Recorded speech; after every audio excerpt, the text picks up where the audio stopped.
All right, good morning, everybody. I'll wait for everybody to get in here. Looks like we already have 35 people. So, guys, hit that like button as soon as you get in here. Let me see if I am live over on Rumble. Still seems like, viewers waiting, so it's not actually online yet. Hopefully it does go online because I put everything in correctly. So, if it doesn't, I'll be upset. Sometimes it does that, though. So we'll see. It'll probably update at some point. Let's see if we're also live on X. It doesn't look like I have anything yet. Oh, there we go. All right, we got 7 people that are over on X. Thank you guys for watching. And I'll bring up the chat as well.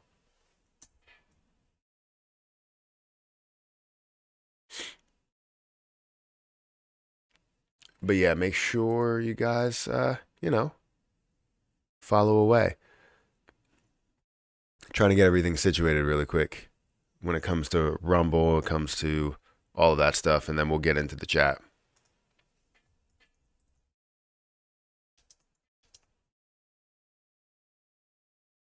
Since I stream on so many different platforms, mainly streaming on YouTube and Rumble, but, we'll deal with the other platforms as well. I want to be able to grow every platform, but obviously all of those are, you got to work through whoever likes those certain platforms.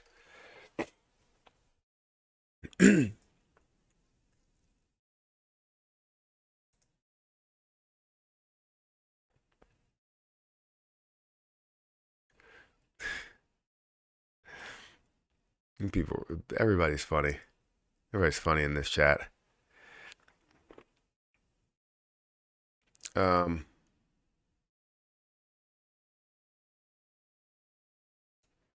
Give me a second. Let me just fix some things.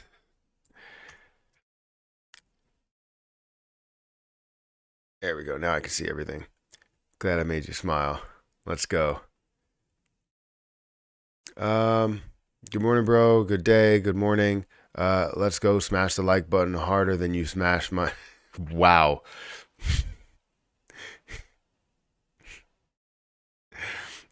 Be honest now. Will Lunc go to 50 cents? Is that 50 cents or 5 cents? I don't know. It looks like 50 cents. I would say, will it go to 5 cents?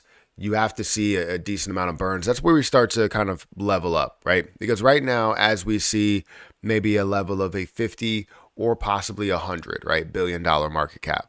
And I know how people wouldn't even, they'll be like, oh, this doesn't make sense for it to go to a 50 or $100 billion market cap. But it doesn't always have to 100% make sense to move there. It's about the amount of traction, the amount of popularity, right? So in my mind, right now, 1 cent to 2 cents really is that bar, right? Because 1 cent will be about a $58 billion market cap, and 2 cents would be closer to the $100 billion market cap. Now, I know it may seem tough to get to those points, but as we start to burn off more and more, if possible, we start to burn off more and more, we now set ourselves up for the ability to get to 3 cents and the ability to get to 4 cents and 5 cents. But right now, I would say, as we look at the supply and the current situation, I would definitely call for more of like 1 cent. And then we'll work our way up to 5 and work our way up to 50 and work our way up to $1, right? So that's the whole Lunc scene there. Good morning, Matthew. Hit the like button on your way in. Yes, everybody else hit the like button as well.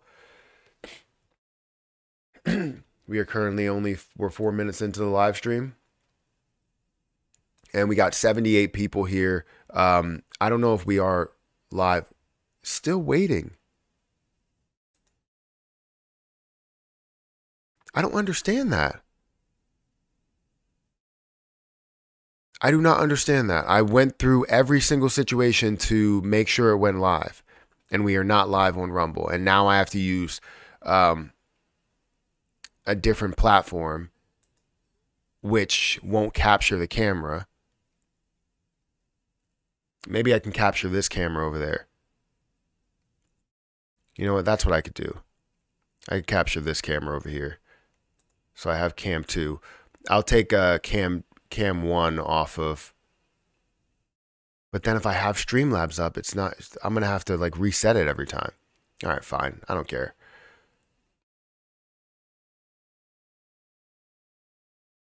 So if you are on Rumble, I have to work through something really quick in order to figure it out.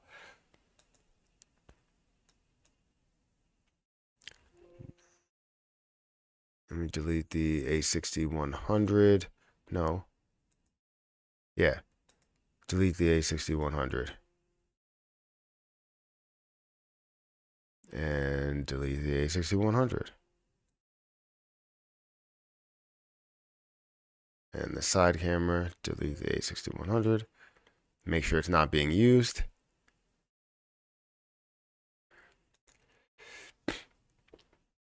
This sucks that I have to. Maybe I should just do that just in case. All right. So it's completely deleted from that. So I should be able to bring up the side cam on here as long as I, connect it. So give me a second. Let me disconnect it and then reconnect it.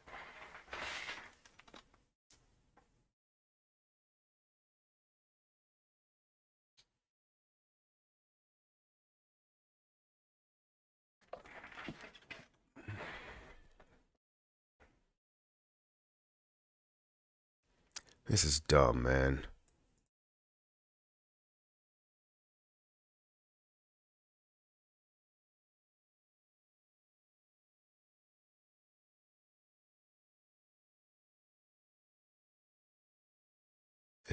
There we go. Okay, so I'll just keep this camera on over here, which you guys will be able to see, but we're gonna have to go like back and forth.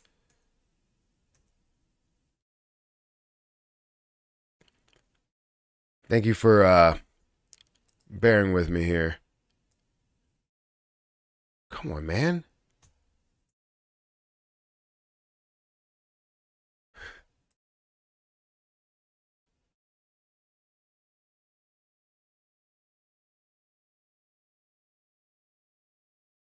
Yeah, this is dumb. Next time I'll make sure that I have this all set up. I swear I had it all set up. How do you duplicate this?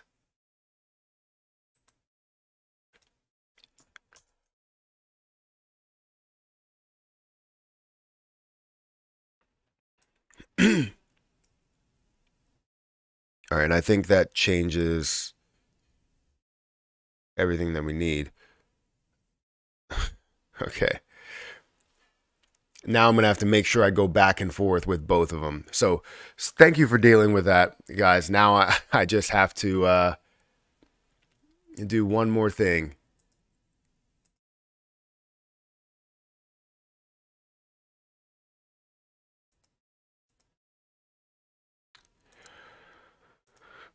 Technology, man. Technology. Sometimes it's just dumb. Sometimes. Not all the time. Because I copied all of this and I made sure I copied it 7 times. And I was like, if this doesn't work,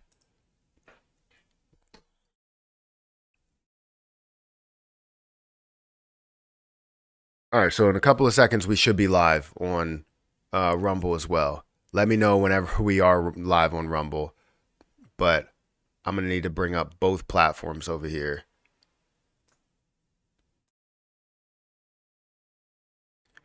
And the chat, that's ridiculous. It's just going to be tough for me to see the chat. All right, we got 87 people here, guys. Thank you so much for watching. I appreciate it. If you guys want to hit that like button, feel free to do so. And if you want to hit the subscribe button, do that as well.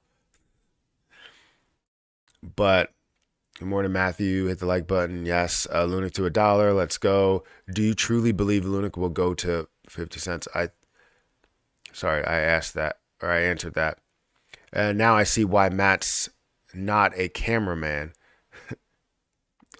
for BBC. I don't know what that is. Is that a news channel? Hey Matt, what's your thought on ice? I'm not really a big fan of ice. My teeth are sensitive. I don't really. I don't know if it's a position or not, but let me make sure I'm live on Rumble. So yes, I am live on Rumble. Thank you guys for watching. I had to set up on this camera over here rather than being on the main camera. So I have two different setups just in case something does go awry.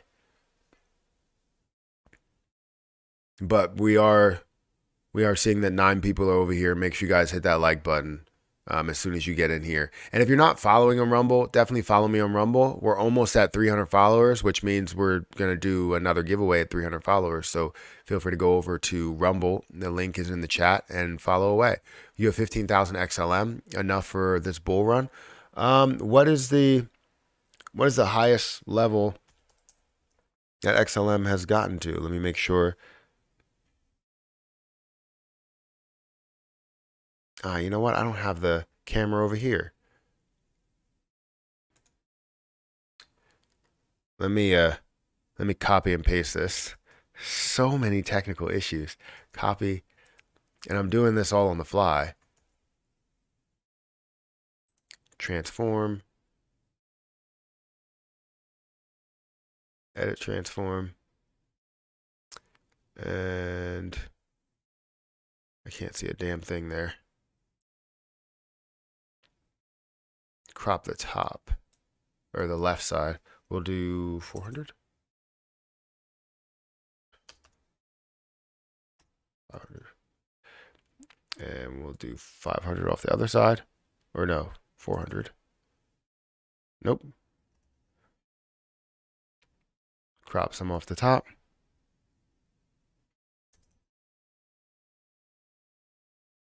Or is it? Yeah, it was the top. And then we'll also do the bottom. Why did that bring it? Why does that zoom in? Whatever. That's what we'll deal with. That's what it looks like right now. While we're working on the fly, that's what it looks like. So hopefully that's okay. So XLM right now is currently at the level of 12 cents. You have 15,000 XLM. So you're hoping for that to get to, obviously, to get to $1 first. And as it does get to $1, that would be a $27 billion market cap. And that would give you about $15,000. So obviously, I don't know what you're looking for, but if you're looking for a significant gain, yeah, you can see something with XLM, up to those levels, up to a $27 billion market cap. However, I'm not really I'm not as invested in what this is doing versus XRP. So I haven't really gone to say whether this is going to have as much success or a push of success like XRP is having. But if it's following the trend and the move of XRP, then yeah, I mean, we could definitely see not only a $27 billion market cap, but way higher than that with the amount of support that does go through this. So yeah, I would have to probably take a little bit of a further look into it, a deeper look into it, to see what the possibility of that growth actually is, because we're not only looking for a $20 billion market cap here, like we're looking for multiple tens of billions of dollars worth of a market cap, which means you probably need more of a use case than anything.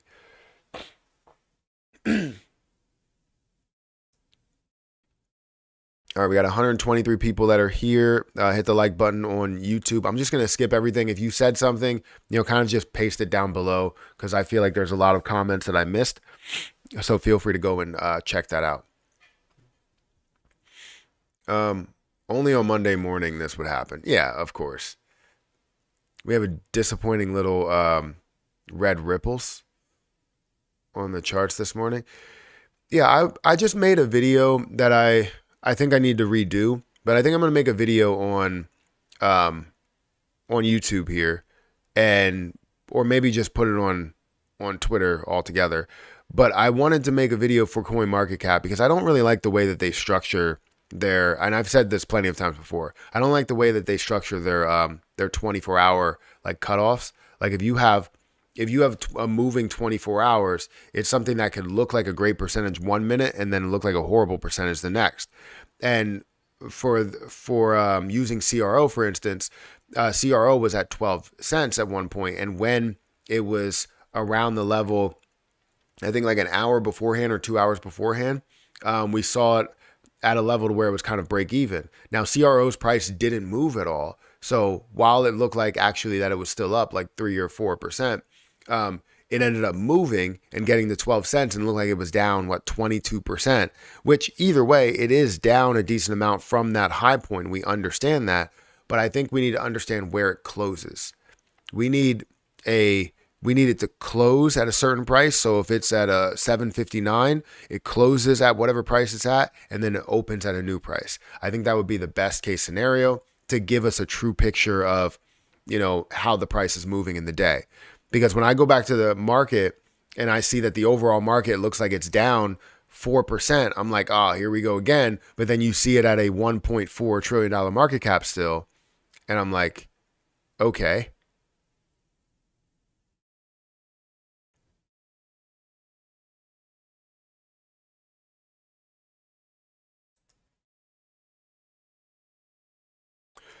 I don't know what's happening here. There we go.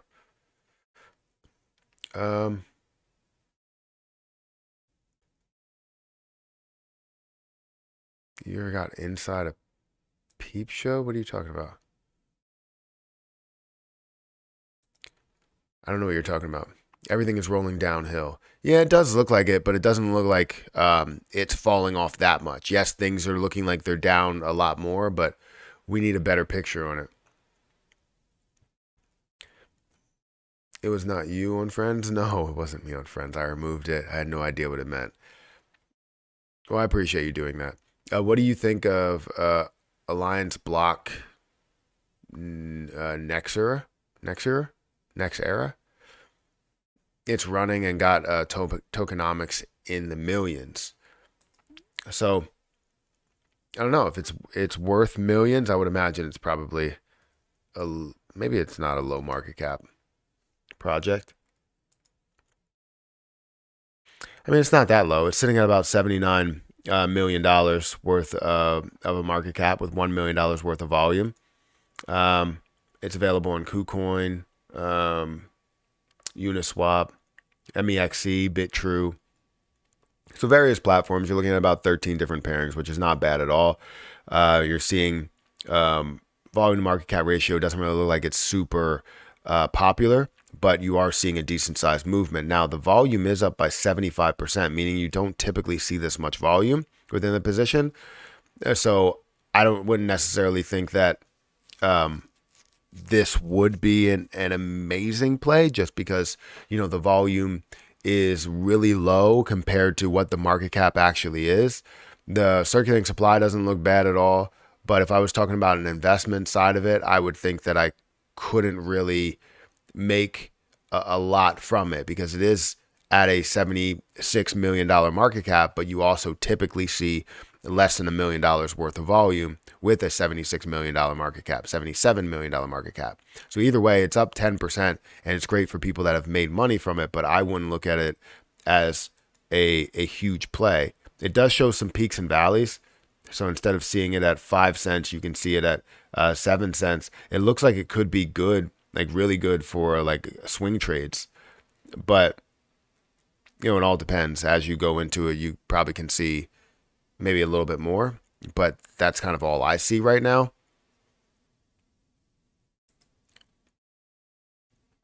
Can Halving have an impact on XRP and Lunc? Yes. So they're a part of the market. I think a lot of money trickles down to to positions that people believe are going to run more. So as you see, the halving that creates a lot of interest into the market, and you see the overall market you start to see Bitcoin really make a move. You're going to see that a lot of that money or a lot of that will trickle down. I'm not even showing my screen, but a lot of that money will trickle down to other positions that are potentially have a little bit more value, right? Not a little bit more value than Bitcoin, but a little bit more value than the rest of the market. All right, we have 159 people here, guys. Hit that like button and hit that subscribe button as well. I can't see the chat on Rumble. Ah, the chat's right below it. There we go. Coming in clear over here on the side cam. Okay. Well, thank you for pointing that out. I appreciate it because, you know, it's something that I had to do on the fly. There we go. Now I can see everything. And we got about 8 people watching on Rumble. I need some chapstick. What do you think about the new listing for the Kronos chain? They tend to pop up Corgi AI went up huge last week. What new listings are we seeing on the Kronos chain? Because I don't have the ability to see well, I probably do. I just don't. I haven't seen, you know, what website I can really look at or where I can look at the pop-ups for the Kronos chain.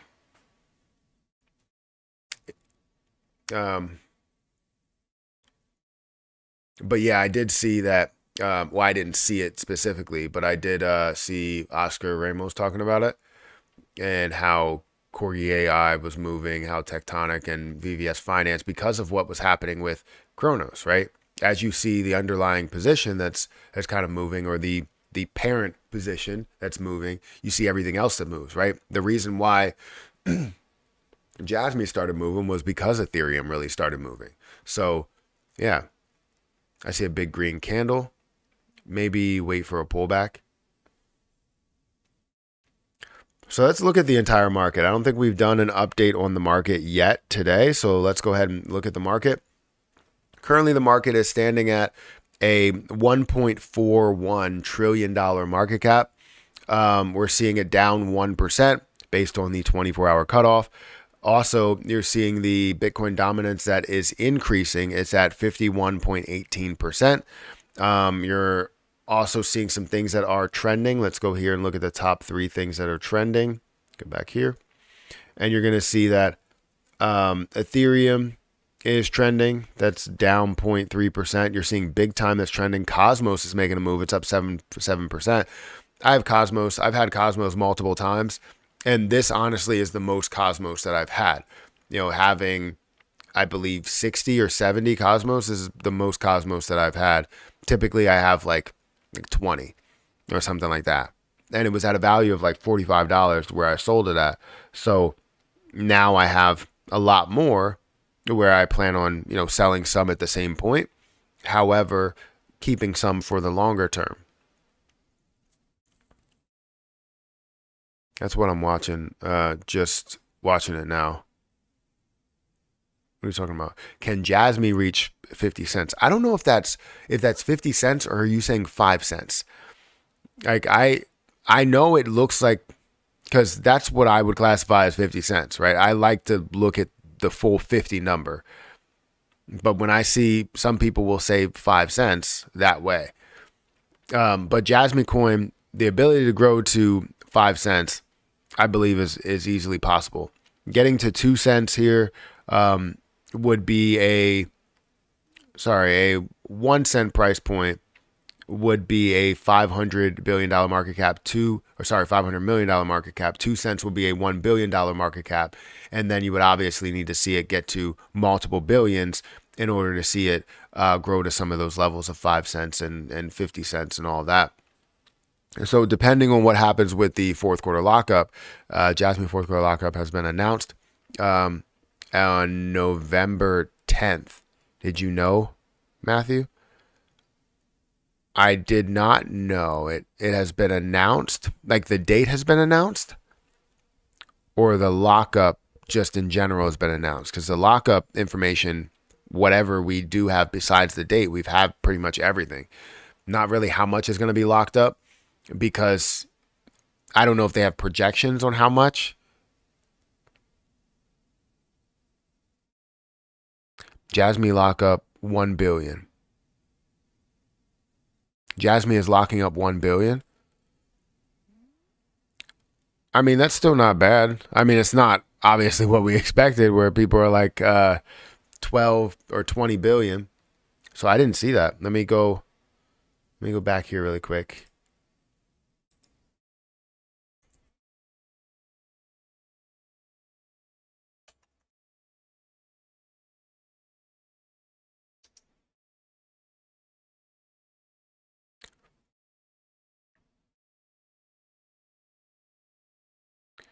Can you translate? How do you translate?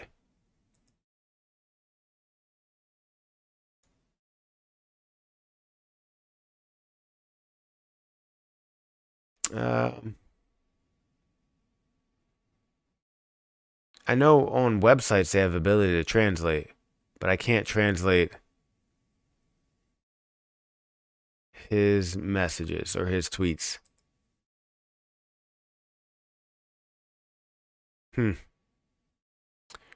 I know there's an ability to translate. I have to do something. Come on. I'm tired of this. Need to change it to dark mode. Can't do that. That light mode is too bright.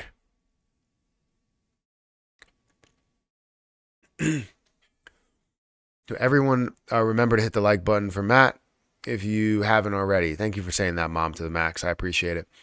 Crow is falling hard now after all that work.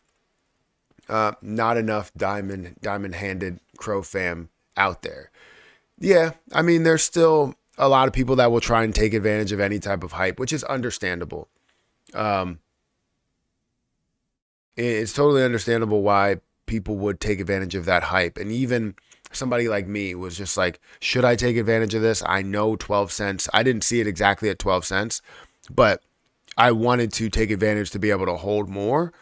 And I think that's kind of where some people's mindsets are, where it's like you want to buy some so that, or you want to buy some at the low point, sell some at the high point so that you could buy more at a lower point, right? So your cost basis was 5 cents, but if you buy at, let's say you buy at 5 cents, you sell at 12 cents, and then you buy back in after it gets down to 9 cents, you're going to be able to gain more CRO in the end, and your cost basis, your overall cost basis is going to look very positive. It's not going to look like 5 cents. It's going to be overall should be somewhere around 4 or possibly reaching into the 3 cents levels.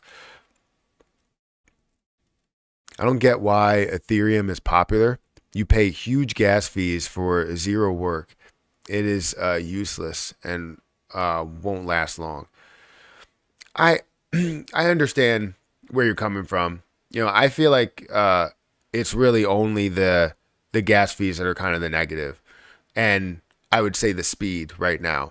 But that's why they transitioned to a faster way of doing things, a cheaper way of doing things. But obviously, it's not overall. This is Ethereum layer 1. Ethereum layer 2 is a different, a totally different thing to look at. It's not what you know as Ethereum, but it's not completely implemented across the board. Like it didn't change every single underlying position to now function on layer 2, right? You have to kind of work your way up to that at that point and put in some effort in order to launch on, on the layer 2 side. So I get what you're saying, but when it comes to being, energy efficient, when it comes to not mining and having like a max supply versus, having for Ethereum would have an unlimited supply and how much they can add. Yeah, we don't want that, and we would like this new thing. So I don't necessarily think of Ethereum as useless. I think of Ethereum layer 1 as something that's obviously expensive, but buy 1 billion BTC and sell, or BTTC, and sell at 1 cent. Buy high, sell low. That's what it's all about, buying high and selling low. You said Tennessee. Me? I didn't say Tennessee. Maybe I did, or maybe someone else did. Lunix short squeeze. Is it possible, especially when the halving occurs? What do you mean short squeeze? We don't really have that many people that are shorting it. I mean, you have some people that short Lunix all the time, but it's not to that level. Not that I'm aware of. Would you say the first attempt and fail at the 1.2% burn tax is what muddled the recovery for Lunix the most? When is the right time to try again, in your opinion? So yes, I think once we built something for Lunix, once we established something for Terra Luna Classic, like the 1.2%, we understood the mindset going into it. We said from the beginning, the thing we want to do is burn down that supply. If we can burn down that supply, we can recover everything and we can go from there. It's not about who's in charge. It's not about anything like that. It's not about the next proposal or the next thing we have to do. It's about this. Once we get this done, we can worry about building in this repeg and all of the other plans that are there as well. But I think once we started, and you're right, once we got to the point where the 1.2% got voted off and people didn't really like that, that's kind of what messed everything up. Because now it gave us the ability to not only say, hey, if we don't like something, we can create another proposal and get it kicked off. You know, we can do this because we feel like another person has a better attitude towards this, or can do this better. It was just like we opened the door for other options when there shouldn't have been other options. It should have been burn or no burn, right? We should have been able to just burn everything from every single step that we had. We should have been able to burn, and we were up for it until the 1.2% burn tax kind of got denied. I would say that it was probably the thing that really stopped everything, or in your terms, muddled the recovery, would be the fact that not only was the 1.2% taken away by the community, but it was also like kind of denied by the exchanges. And I think the reason it was denied by the exchanges was because of our vision on why we wanted to do that. There were so many people to where the vision was not because they wanted to recover Terra Luna Classic at all. It was because they wanted to have a larger gain. You know, what everything we talked about was like the 1.2%. If we burn down to this supply, we can get to $1 faster. It's like, what's the purpose of just getting to $1 then? It's like, well, we can have major gains. Well, we don't just care about the gains. We care about, for Binance and KuCoin and all these others, they don't just care about the gains. They care about the long-term strength of the project. They care about building this back to another level while also capturing whatever gains you can capture. So if you're just worried about the gains, then you're just going to get to that point and sell it. And then it's not going to have the strength. So everything that they burned is going to be for naught. It's going to be for nothing. So that's kind of, I believe, where we fell off. I'm like cold and hot at the same time. I don't know.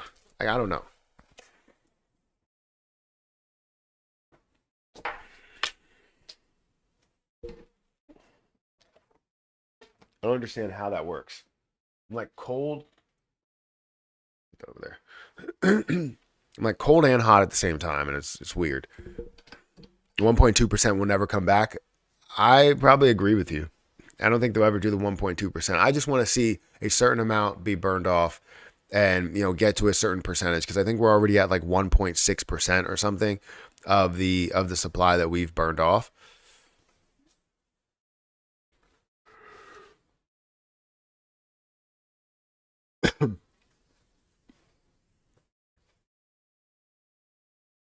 I'm very cold.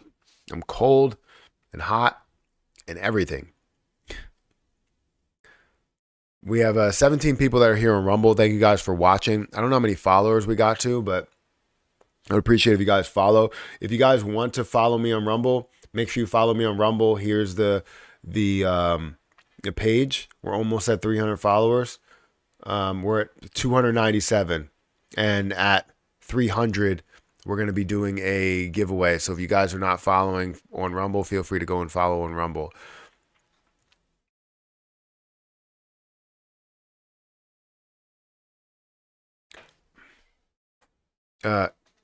You're not the only one, Matt. That thinks we kind of collapsed everything? What do you mean by I'm not the only one? The 1.2% burn tax was brilliant, but unsuccessful strategy. Yes and no. So I think, are you still giving Lunc? I mean, I can. I have free Terra. It would have to be on Terra Station. I would have to send it on a Terra Station because it's classic chain Lunc. But I was gonna give CRO.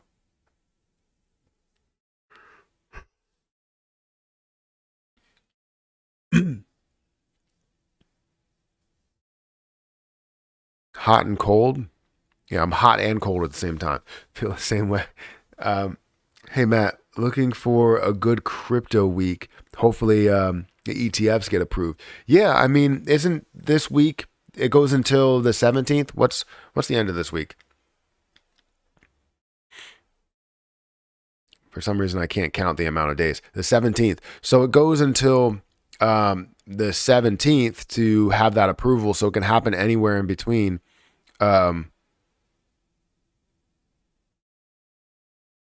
Give me a second.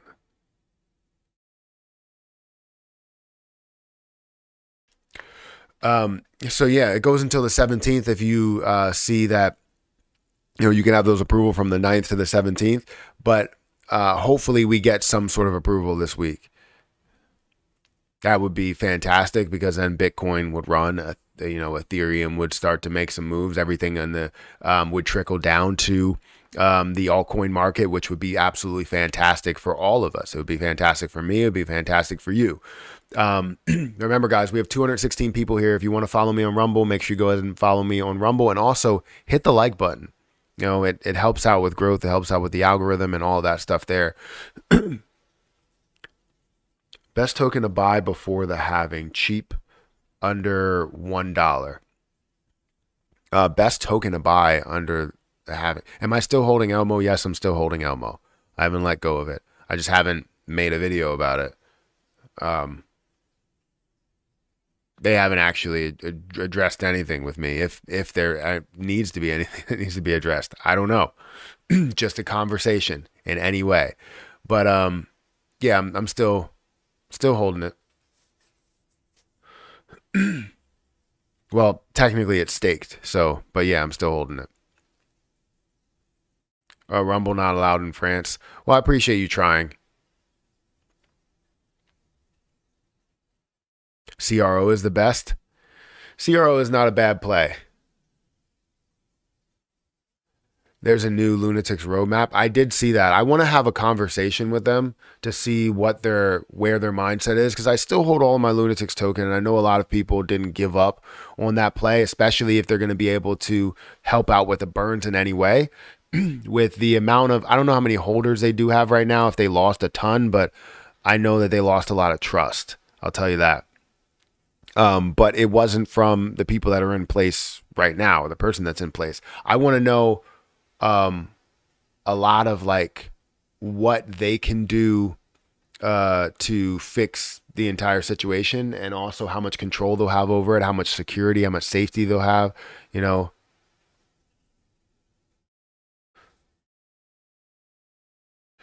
Yeah, I don't think it's not the same people, but I think there's still somebody I think Sega's still in control of like the contract, and I think we need to figure out a taxing strategy and keep that taxing strategy just throughout, and then figure out renouncing it and making sure that it can never be touched again.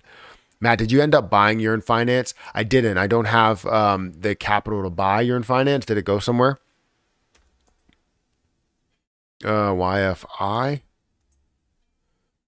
YFI is currently at $10,000. So from a level of what, $5,000 is where it was at.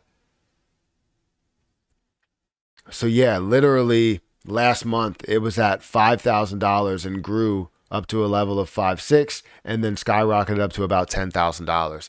That's amazing. I wanted to buy it. I wanted to hold it at 5,000. I feel like it has so much potential to run to higher levels. I just never had the capital to do so, and I probably should have. I actually did have some capital, but what I would have been risking a lot of the revenue that I gained over that month in order to buy it. So I didn't have it. But I don't. Did you end up getting some? Holding a decent bag of Luna 2. I want to see where it goes. Yeah, I don't have a decent bag of Luna 2, but I do have my Kraken portfolio. And my Kraken portfolio sits at 804. It should have been a little bit higher. Did Celestia come back? Or other things came back? So it's sitting at $804. It was sitting at actually like $850 at one point. So I don't know why it's saying like the top was 817. That's not correct. But it was sitting at a much higher point. I saw Celestia that was up to $111 right here, and you saw other things that were up as well. But I do have Luna 2.0 over here, currently sitting at 77 cents. But I have $17.39 of Terra 2.0. But that's in my Kraken portfolio, which is a random portfolio.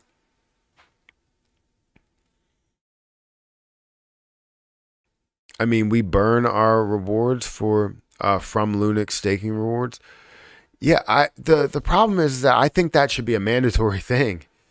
It sucks when you have to, when you are the one, doing or taking all the chances and burning all of your rewards when you should be able to collect those rewards. And burning all your rewards is never the option, but burning a portion of it is okay. What do you think about Harvest Finance supply is low?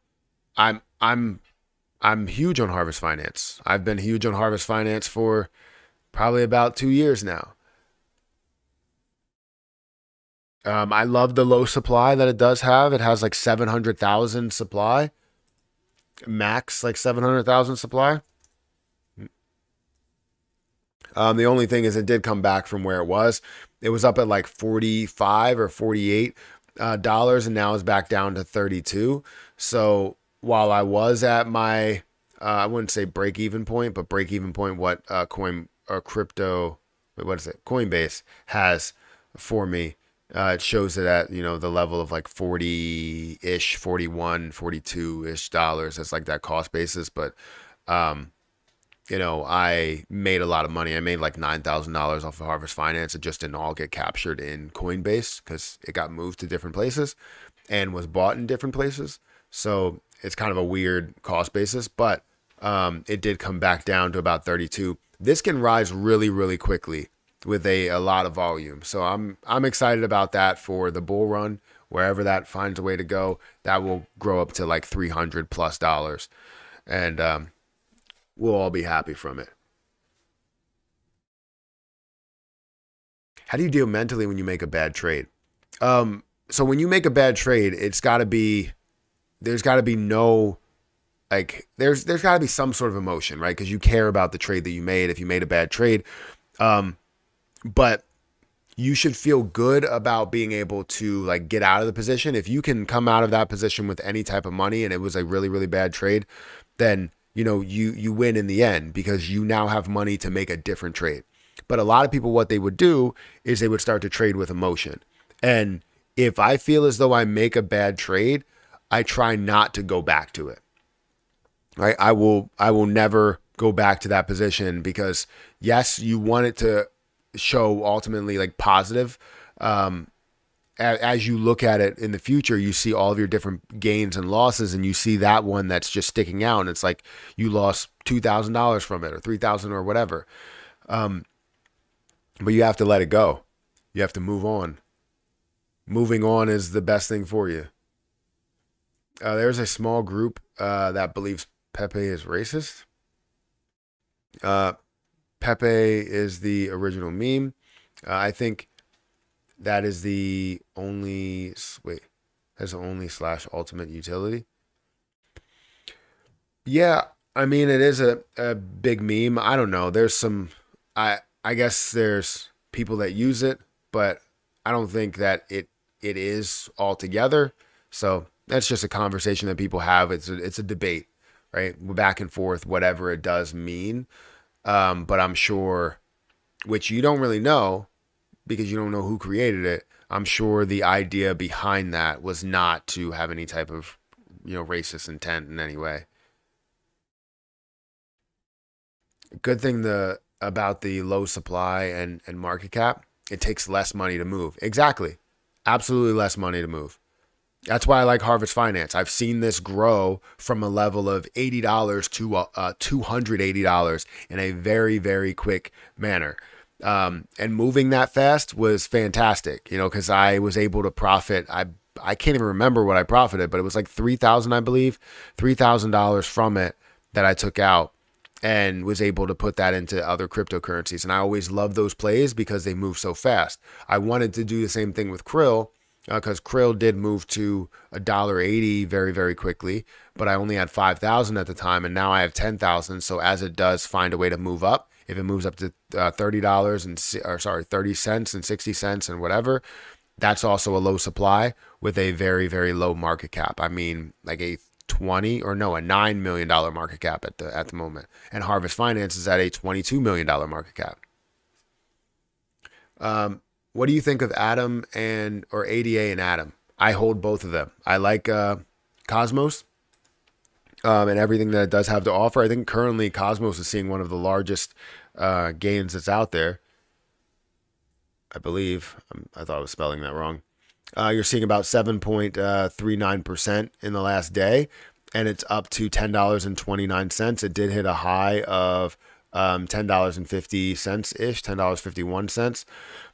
But again, I hold about 70, I believe. I'm pretty sure. I was gaining some from the DeFi wallet, and then I stopped, the validator got jailed. So now I'm going to, I don't think I'm like delegating or restaking with anybody, but we'll see as time goes on. I'm currently in the unstaking process, but I have 7.4 that's outside of that staking amount. And then I have, and then I have 62 that's inside the staking wallet, but it's currently being unbonded, and we have 16 days left. So I don't know. Currently being unbonded, I have 16 days left. So hopefully I can get that out because that's $635 in Cosmos. So I'm a big fan of that. ADA, I have 10,000 ADA, and I think it's at a value of like let's go into Coinbase.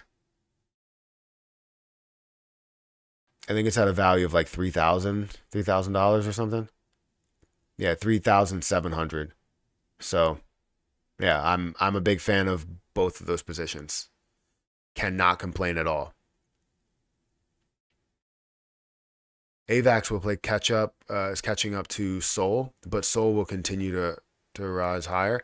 I agree. I think Sol. I've been telling people about that. I made a video 10 months ago on Sol when it was at $11, and I talked about how it has so much potential to grow from here and could get back to some of these all-time highs. Obviously, with adding some of the supply, it's going to be a little bit difficult to get there, but with the increased bull market or bull run, I would expect it to get there, if not grow a little bit further to that point.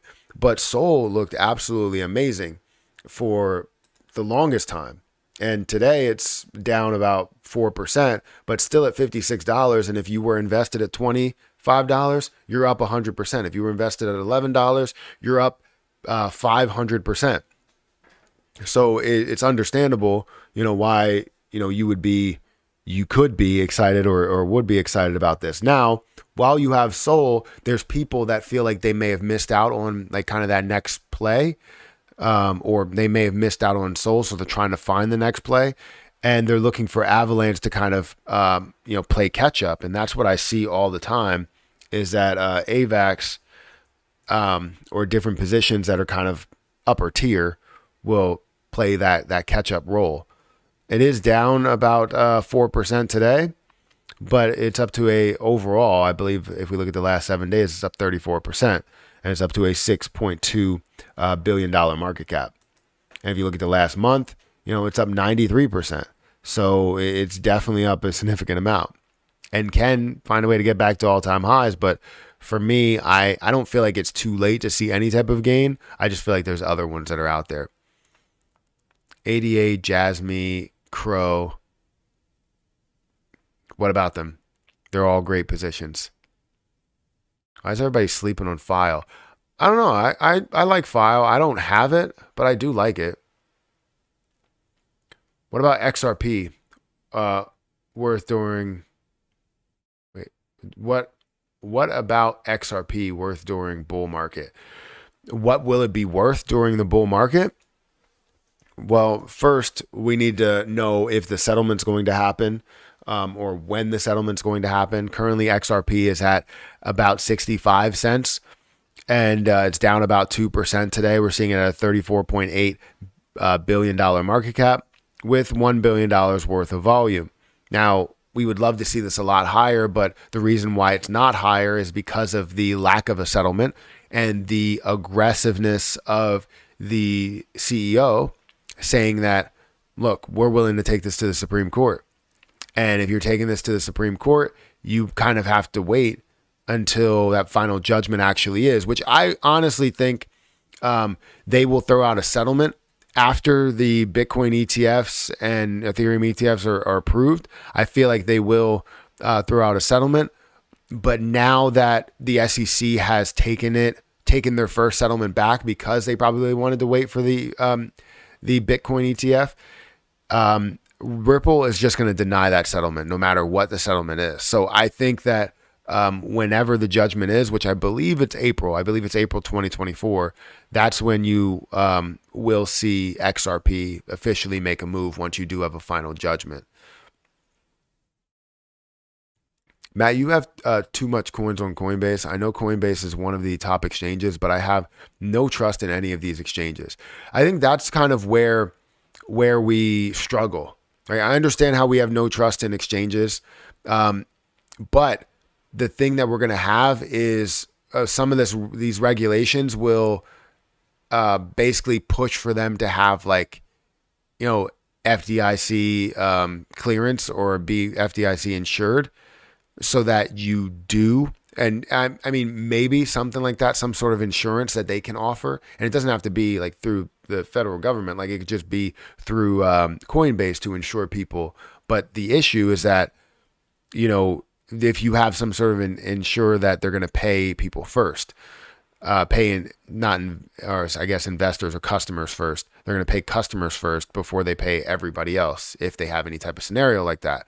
But I think that's where we go wrong, because that's where all of the trust is going. The trust left the market. There's a lot of trust that left the market. And that's why we saw that continuous decreases, because every single thing people didn't trust.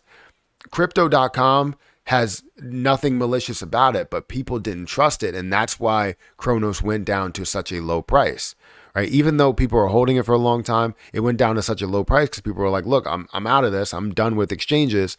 And that's our problem.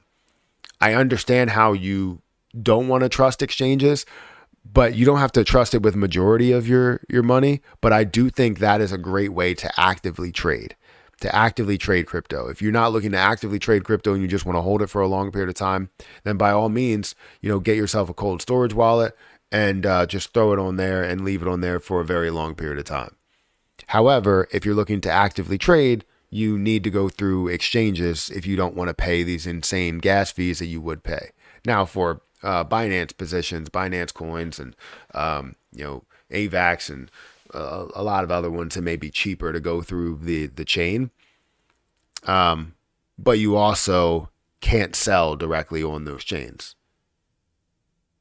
You can put money directly on the chain, but you can't sell on those chains and put it back in your bank. Whenever you can get to that point, I think DeFi will be way bigger. Because right now, people keep it on the exchange so that they can sell it for $1. You know what I mean? And if you can't sell it for $1, if it doesn't make it easy selling it for $1, people will continue to try and hold on some of these exchanges and make it easier on themselves. The reason why these exchanges are even a thing is to make things cheaper for people. You're not doing things directly on the chain. While you are sending it back and forth, you're not doing things directly on the chain. I encourage you to take a quick peek at File. I have 425, and I'm counting continuing the dollar cost average in $25 every 4 hours. If every coin I hold hits all-time high, File will be my biggest return. And I'm holding bigger bags than File. Well, let's take a look. I hope I don't spoil anything for you.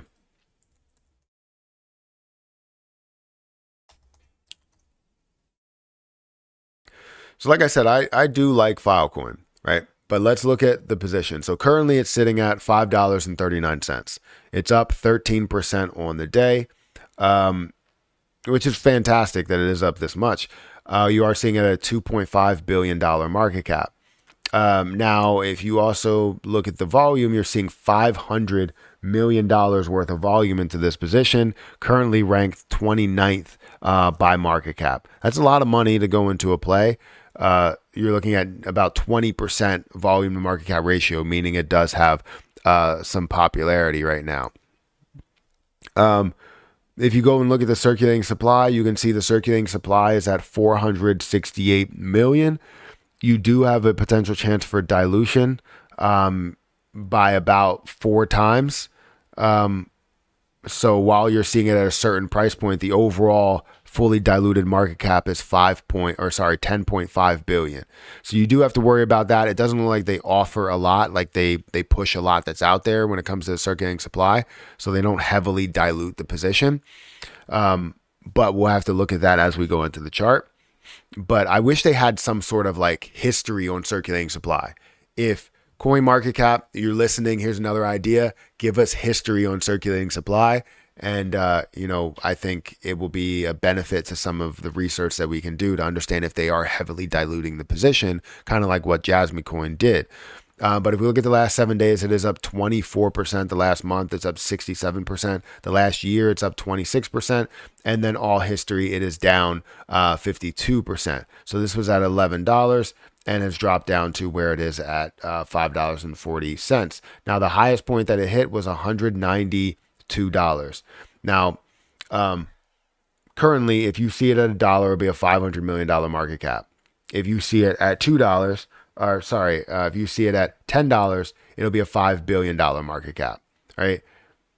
If you see it at $100, it'll be a $50 billion market cap, right? And $200, you would see it at a $100 billion market cap. So can it get back to all-time highs, right? So we have to understand whether that was, accurate or if they diluted the position a lot. So this was a $12 billion market cap at a level of $200, which means that they have added a lot of the supply since then, meaning that it will be very difficult for it to get back to all-time highs. It's more likely that it's going to maybe 2 or 3x over this highest market cap level. Now, depending what their dilution schedule is, it may be something that you see it get back to a $12 billion market cap, but it still is heavily diluted. If you're adding more into it, adding more and more into it, it could be something to where you still gain something in the end or gain a lot in the end. but I wouldn't necessarily think that it would get back to a $190 price unless Filecoin does have that ability to get to a $100 billion market cap. So it definitely showed a decent amount of dilution since this overall push, which was in April of 2021. And over here, as we saw this start to fall in November, where everything really started to fall in 2021. So just be aware of that as you're going into it. Don't sit here and just push for only all-time highs, because those all-time highs were heavily diluted. Like you can see that it can get up to a $2 billion market cap here, but this was at a $12 billion market cap and it was at $185 more. So just be careful with that. I'm not saying that it's a horrible position. It looks great. It's just the dilution may catch up with you. So if it gets fully diluted, then that's a whole nother situation. You'll be fine, because as it gets up to a $12 billion market cap, you still have a little bit of growth over that, but hopefully it doesn't get fully diluted.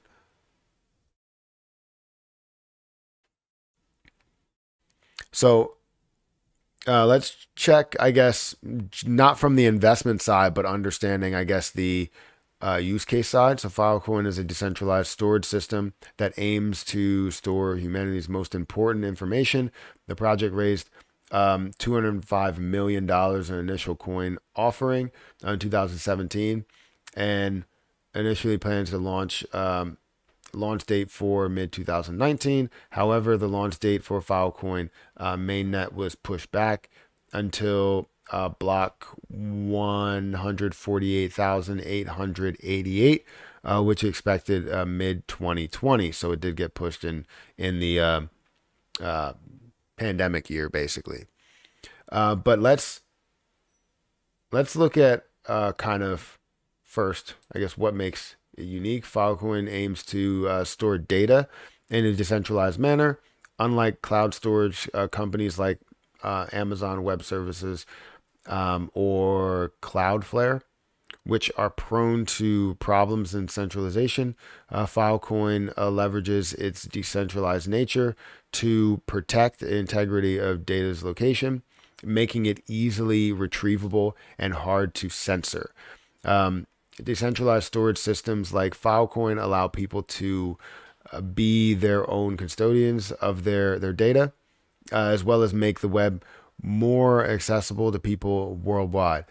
Since participating in the Filecoin network, mining and storage is directly related to winning more block rewards. Filecoin incentivizes participants to act honestly and store as much data as possible. I do want to see like how many are in circulation, if they do offer any, right? If they do. So it doesn't look like they have a plan on adding anymore. In fall of 2020, 400 miners participated in what is called the space race testnet phase, increasing Filecoin's net data capacity by over 325 petabytes. Pebabytes? Pebbytes? I don't know what that is. Pebibytes? I don't know how big that's supposed to be, right? Is that a lot? Approximately 3.5 million of file tokens will be released to the space race participants. Okay, but how much is released every now and then? It looks like they release quite a bit. So yeah. Hey, K Omar, thank you for the $6 super chat. It's your first super chat on the live stream. I appreciate that. Matt, I don't believe we are in a bull market yet. I believe the Fed will raise interest rates one more time this year to fight inflation. So I wouldn't say that I necessarily fully agree with that, right? I think that yes, you may see them raise interest rates one more time to fight inflation, but I don't think that will fully translate to the crypto market. I think a lot of where the push and pull will be for crypto in the end of this year and in 2024 will be from more of the financial side. So it's not necessarily from the side of the customer. It's more of the side of the actual institution, the financial institution. So that's where a lot of the money and a lot of the traditionalist investors will come from. So I truly think that that's something that will separate, I guess, institutional investing, institutions and investing in the stock market and all of those positions versus the crypto market. Before, we used to see the markets move inversely, right? We would see crypto move in a certain way and stock market would move in a different way. That's why whenever the stock market was down. Hey, Omar donated $6 through Super Chat. Matt, I don't believe we are in the bull market yet. I believe the Fed will raise interest rates one more time this year to fight inflation causing S&C. So yeah, like I said. Website Warrior donated $5 through Super Chat. Thank you for the Super Chats. Any interest in launching an NFT project? I created a project during the NFT hype and never launched it. Would love to collab. They're sloths. So first, to address, I guess, the first piece and finish my first thought. So I don't necessarily think that that's 100% true there, but I think you do have some truth to it overall to see, Fed raise interest rates, to see the market kind of not really move in the correct direction there, but to see the crypto market, I think it's going to start out where the crypto market is starting to move kind of inversely, starting to move against the market, against the stock market a little bit, but not entirely.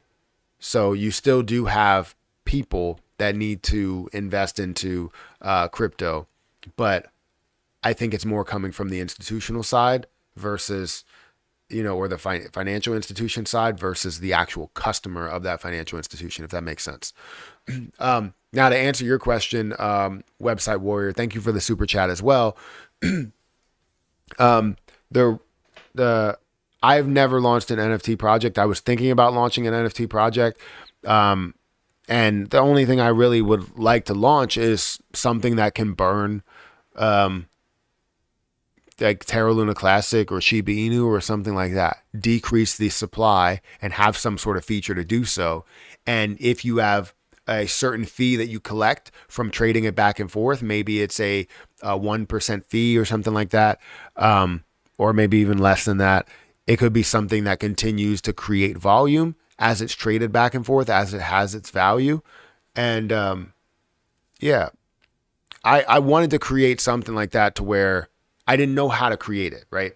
I didn't know what to implement it as, because I feel like with an NFT, you need some sort of thing that's going to make it super valuable. What makes it super valuable? Happy Caddy Crypto already did that, and its success has been limited. Yeah. Well, the thing about it is it's not about just having the NFTs. It's about having the NFTs have a value. If they don't, is creating consistent burn though? Well, that's good. But I think as you have something that has a value where people want to hold on to, maybe it has a certain fee that's paid while you're holding it, but maybe it has a certain value. I don't know. I don't know how you do that, but I would imagine, like, say, for instance, and this is just an idea, and I'm not saying that this will be the case, but you have an NFT that you own where it gives you access to being kind of like a stakeholder within, let's say, a YouTube channel or something. And you now have a say and you have a voice on this YouTube channel maybe as well, as we, maybe add you to like a certain voice chat if you do have a certain NFT. But then as it gets traded back and forth, you lose that access or gain that access with holding the NFT, but also holding the NFT will require you, like, if you're going to use it effectively, you would stake it. And the staking process wouldn't be a staking process to where you receive something in return, but more or less pay something in return. And then that amount will go towards burning off Terra Luna Classic or something. So I don't know, but I feel like it has to have some sort of value to it. And if it has that value that people want, then it will turn into something a lot bigger. That's just my 2 cents, my opinion. All right, so we have 209 people that are here on YouTube. Thank you guys for watching. I would love to get to 200 likes. I don't know how close we are, but hit the like button. Get me up to 200 likes. If you guys want to follow on Rumble, make sure you guys follow on Rumble. Let's check our followers to see if we hit 300. It doesn't look like we did. If you guys aren't following on Rumble, we have 3 more followers to get to the giveaway that we're going to do. So if you want to join the giveaway, go and follow on Rumble, and we're going to do that giveaway over there on that platform.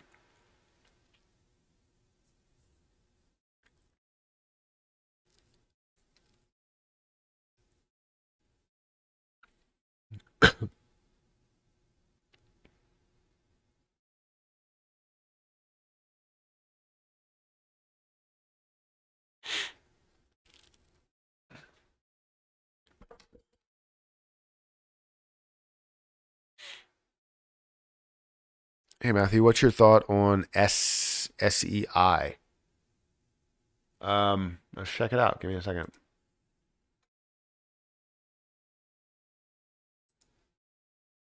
SEI.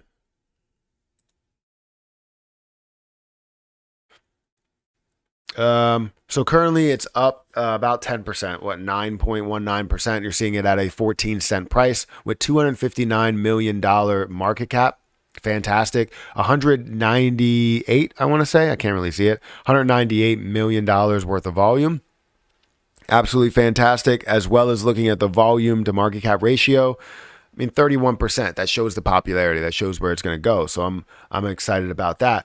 Now, you have seen more of this movement that has happened in the last day. You've seen it from a level of 13 cents, or sorry, this low here, I guess, of less than 13 cents up to 15 cents ish, and now you're starting to see, or sorry, 16 cents ish, and now it's starting to come back down, and you see it creating lower highs and kind of stair stepping on the way down. If you look at the last 7 days, it's up 19%.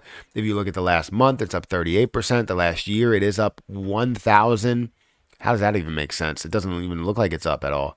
It says it's up 1,700%, but it doesn't look like it's up 1,700% from a level Joey of... Rez donated $1.99 through Super Chat. Support Matt. Hit the like button. Yeah, thank you for that Super Chat, Joey Rez. I appreciate that. Hit that like button. And hopefully, you get a lot of good luck today.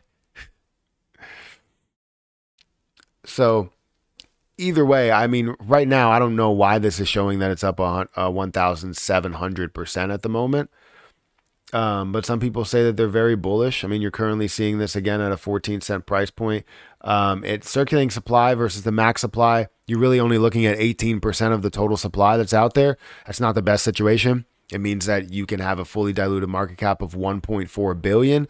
And seeing how, let's see, that this is never gotten to a $1.4 billion market cap, I would be a little bit worried there.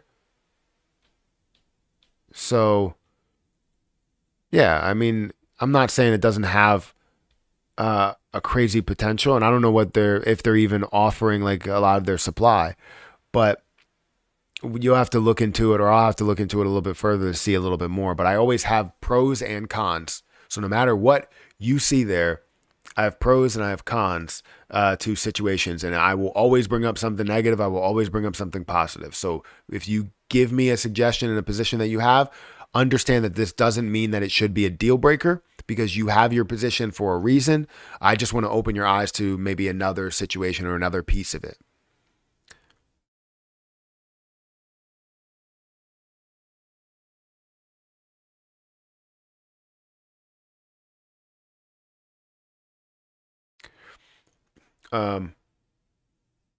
I lost all my 15,000 CRO in my DeFi wallet. How did you do that? It's a glitch on YouTube. What are you talking about? What's a glitch on? Yo, Matt, I got a question. On my end watching, it says you got 5K likes on this live stream, and I'm tripping. Wait, am I tripping, or is that real? No, I have 100 likes is what it's showing me, because it's That's so dope if you have 5.2K likes. That's crazy on a live stream. Yeah, that would be fantastic. I think the most likes I've ever had, I have had 3,000 likes before, but that was while I had, multiple thousands of viewers that were here. And now I don't have multiple thousands of viewers. I think at max, I probably get like 400 viewers max. And typically it's hovering around 150 to 200. And that's kind of where it is right now. But thank you for shotting that. And if you put it on X, I'll retweet it. I think not my kids, but their kids will use crypto as a main currency. You think that your kids will use crypto as a main currency? Well, depending, how old your kids are, you might be right. Because I think that my kids will use cryptocurrency as a main form, but my kids are only 6 and 3. So I remember when credit and debit came in and people were like, no, I want to have cash and write checks. That's where I feel we are. Yeah, I would agree. People tend to deny anything that's new. They don't like change until change is mandatory, right? And even when change is mandatory, they still get to a point where they're like, I don't know if I like this. I would rather use cash. You look at the situation right now where it's like we went to Hershey Park. Hershey Park is completely cashless, right? You cannot use cash anywhere.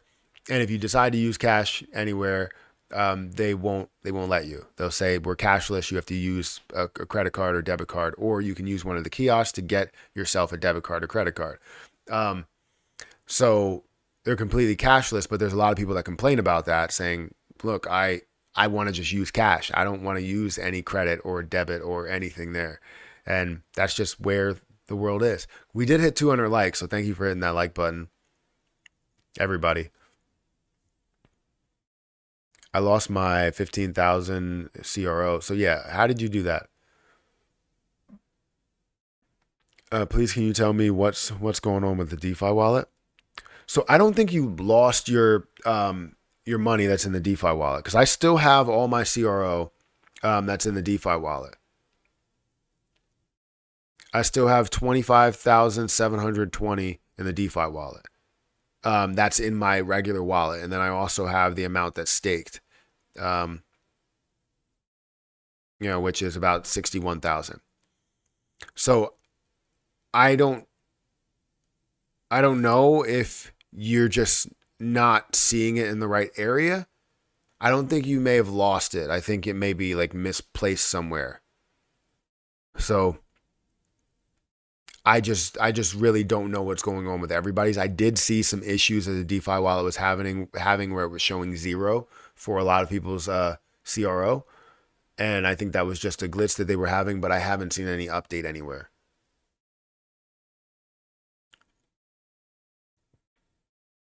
So thank you for the super chat here. I don't know if that's going to come up anytime soon to read it, but I can email you, see if you like it.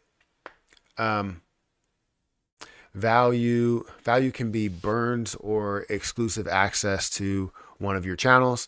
If not, no worries. Appreciate all that you do. Yeah, just email me. There should be an email link in the description. There should be something. There should be an email link in the description where you can have some sort of collab there, but I'm not 100% sure. Just email the information and we'll go from there.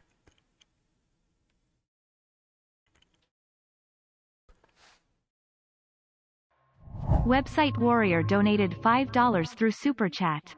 I can email you, see if you like it.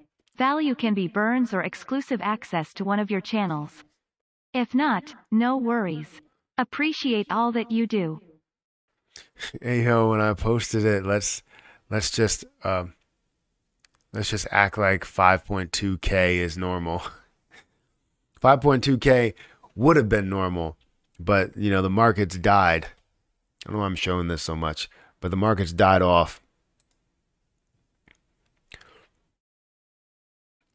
All right, so let's have that conversation about everything to a dollar. I just posted on X to see the time. You also did it say like an increased amount of views, or it just said 5.2K likes?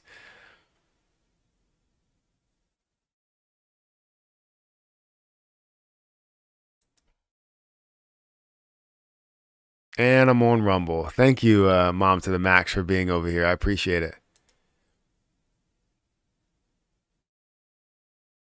So we still have we still have 200, 297 followers over on Rumble. If you guys want to follow me, feel free to follow me.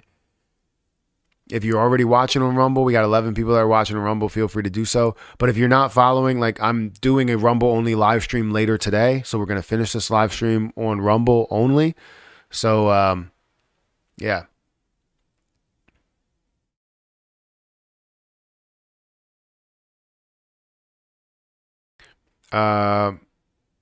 500 of the viewers keep falling from 200 to 210. Yeah, I can see that because that's exactly where it is. It's 200 to 210.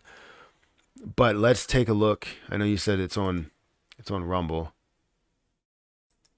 Or sorry, it's on X.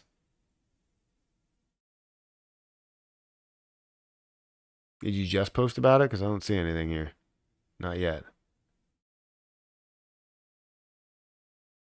Did you tag me in it?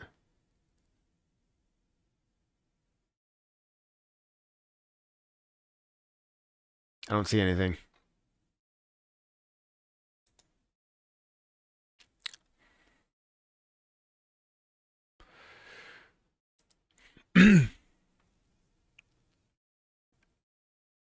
um, I tagged you. You got a blue check mark, right? Yeah. Matt, come on now. I'm watching you over on Rumble. Rumble is lagging. Rumble is lagging? Like it's when you say it's lagging, like I don't see it lagging. It looks like it's working just fine.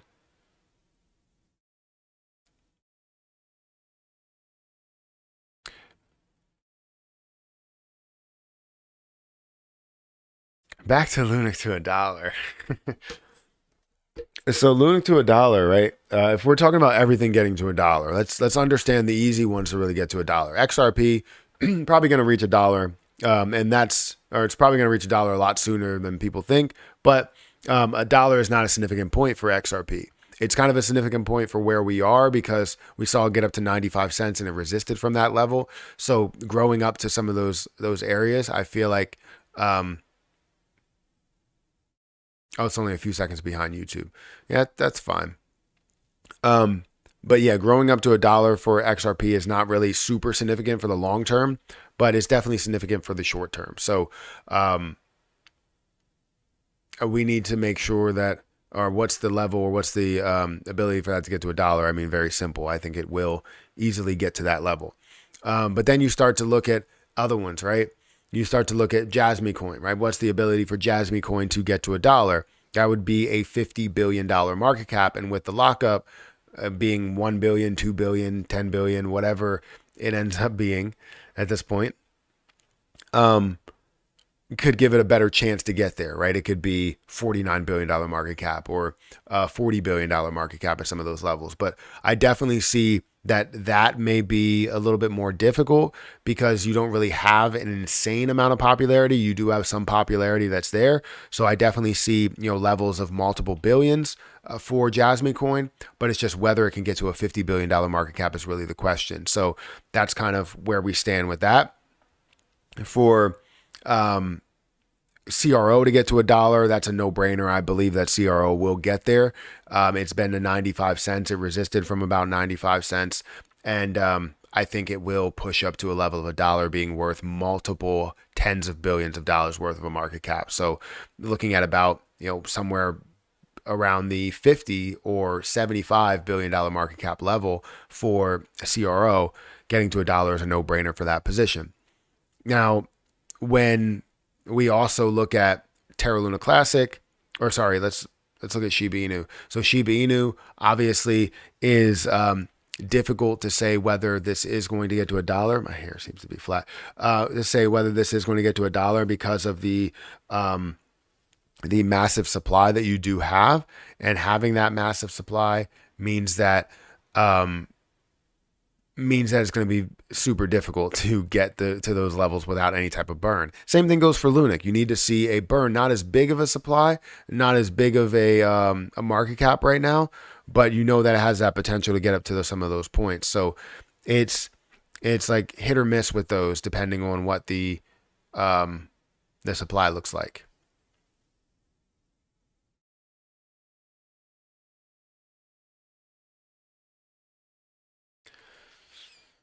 I feel like it looks like if you let me go back here. If you can figure out how to buy stats BRC20 and tracks BRC20 and CAS do it. They have been rumored to be listed on Binance soon. Source, a YouTuber. I mean, that's the perfect source. So there's no source behind the YouTuber. It's just the YouTuber is the source. You always want to have some sort of a source. If I don't know something, if I don't have any type of source, I'll say, yeah, it's speculation. And if it is a rumor, that's technically speculation. What do you think of Corgi AI, Matt? This is a meme coin on Kronos. So if it's a meme coin on that platform, I haven't actually looked it up. I've heard of, it making some moves. What's the coin symbol? I put Krog.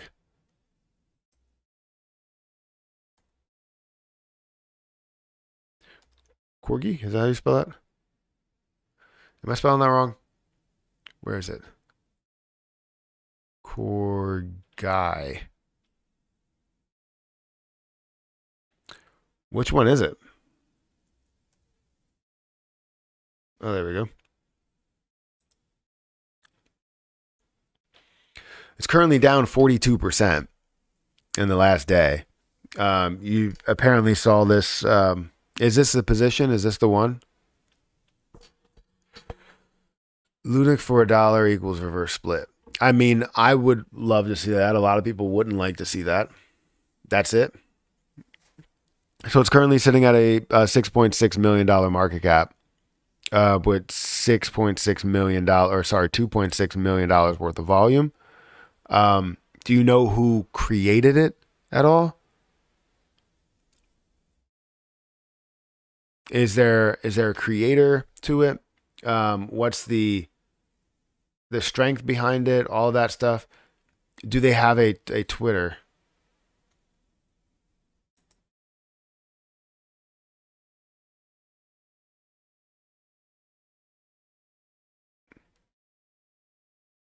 So what I'll do is it is at a lower point.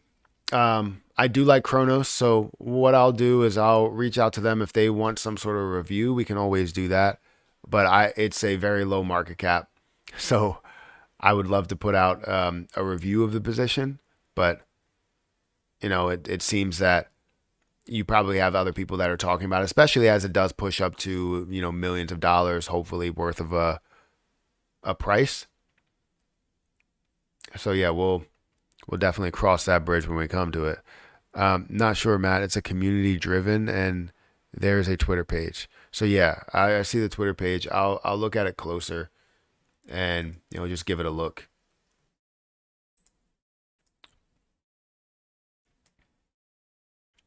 So what is your guys' take? We have 215 people here, and we have 200 likes, guys. Remember, hit the like button. Also follow me on Rumble if you guys want to. The link is in the chat.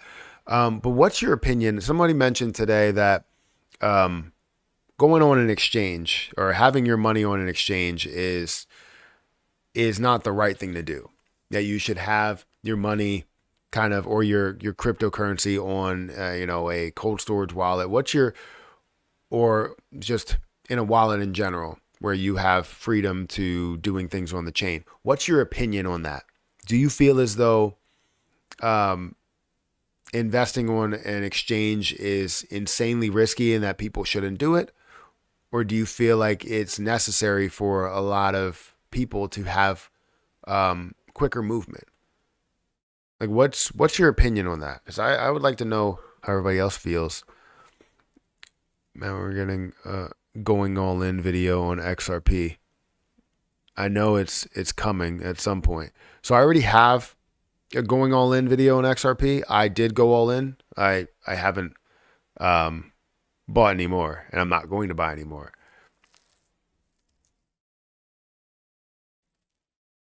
I mean, the fact that it came back down would be a great time to have a go all in video on XRP. But if I did, it wouldn't be me actually buying anymore. I think some people should have some on CEXs and also on cold wallets, both for me. Yeah, I think I agree. I agree 100% that that should be a thing. I hate the fact that some exchanges don't allow crypto to fiat transactions. Yeah, yeah. So some of the exchanges, like for the U.S., right? U.S. exchanges where you have, why can't I think of the name? Kraken, and you have Coinbase. Like those two will allow you to go from crypto to U.S. and then you just, sell your U.S. Position or you put it in your bank.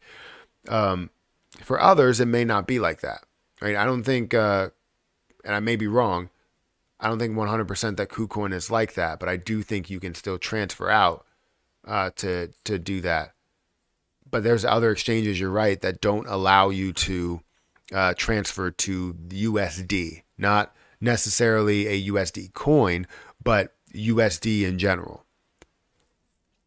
Exchanges, that's kind of one of the only real like huge benefits that they have over, doing things on a cold storage wallet or, whatever, a MetaMask or a Trust wallet or something. If you're day trading, yes, but if you're not getting a hard wallet, anything can happen with the SEC attacking these exchanges and crypto itself. Very, very true. After Voyager, I only use exchanges to buy and sell. I hold off exchanges. Not your keys, not your crypto. I hear you. What happens when you have a very, very quick move? Do you have any that are you holding it for a long period of time? Because like what happens, let's say if you have Terra Luna Classic in a different place. You have Terra Luna Classic and it suddenly moves and now you have to move it very, very quickly to get it to this place in order to sell it.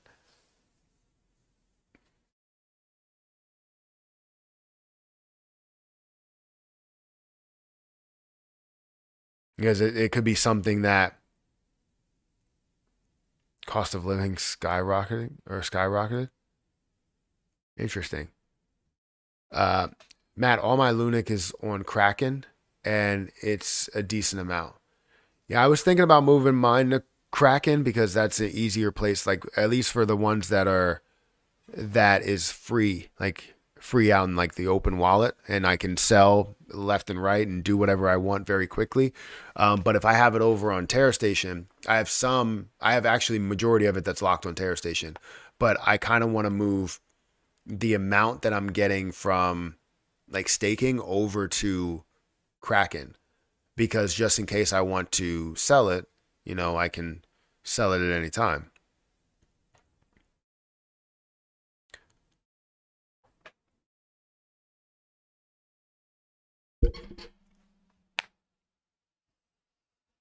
Central exchanges are bridges to the DeFi and everyday Joes. Sorry, I missed it. Um, it's up to you. It's up to the person if they choose to venture into the unknown. There's a huge learning curve to every aspect. I agree. Matt, what's your thoughts on Saucer Swap slash Sauce Token? Saucer Swap is the biggest DeFi DEX built on, okay, Hedera. Okay, I didn't know that, but I'll have to take a look at it at some point.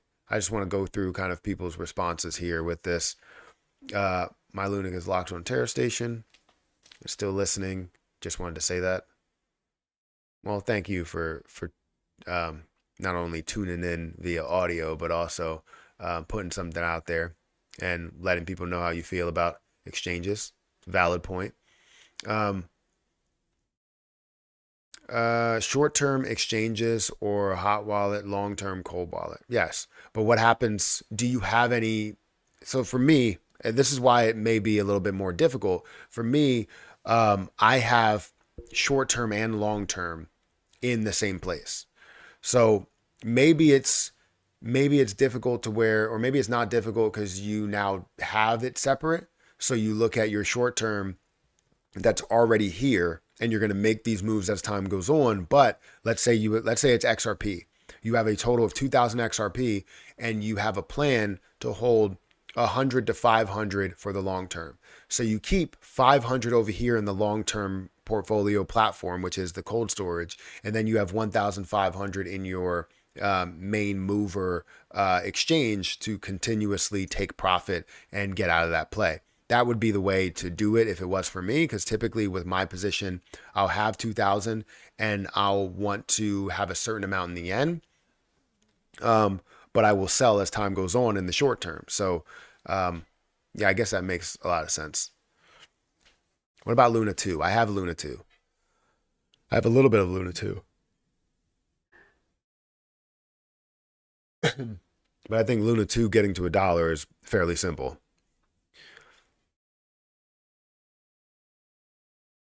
I'm not selling anything this year. In 2023, you mean? Or you mean in the next 365 days?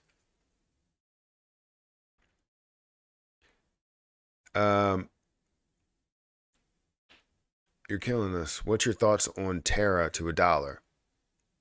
Terra 2.0? Or you're talking about Terra Luna Classic? I talked about Terra Luna Classic to $1 like 5 times today. But Terra Luna Classic to $1, if I need to talk about it for the 6th time, Terra Luna Classic to $1 is definitely possible. The issue that we're dealing with is the supply. The supply is insanely high, and it's not saying that that supply couldn't be reached at a $6 trillion market cap. It's just where we currently stand. We don't see any position really getting to that $6 trillion market cap if it's not like Bitcoin or XRP or even Ethereum. So when you see other things that you think may have the potential chance to run to some of those levels fairly quickly, it would be all based off of hype. So I feel like hype creates these bigger moves that you could see. I feel like there's like something happening here. There's like either a car like sitting like idling right outside, or there's something in the house that's about to explode. No, I'm just playing. Hopefully I'm not playing. Wait, hopefully I am playing. I am playing. Whatever. I don't want anything to explode in the house. That's what I'm saying. It's definitely a car. I can hear it. They're just idling right outside. And it's bothering me. But you can't hear it. I can hear it. Anyways, I was talking about Terra Luna Classic to $1. I know I get sidetracked very quickly. Terra Luna Classic and the ability to run to $1. Again, that's something that goes with the supply. I think I'm more focused on 1 cent to 2 cents, getting to that 50 to $100 billion market cap with the amount of support, the amount of push that it does have with it. But right now we're taking it step by step, pushing it up to a level where we may see a drop zero. And if we can see that drop zero, that would be huge for this position. Can I just like skip? I'll skip this version. I'm tired of getting that pop-up from Meta. They keep popping up things and saying, hey, do you want to update this? No. Does it look like I want to update it? I didn't ask you if I wanted to update it. I think just stop. Look at what FTX and POS and that POS SBF. I saw what FTX did, but I think FTX came back at that point. I think it's came back from a $5 price point and now is sitting at a, come on now, Harry Harry Plotter FTX.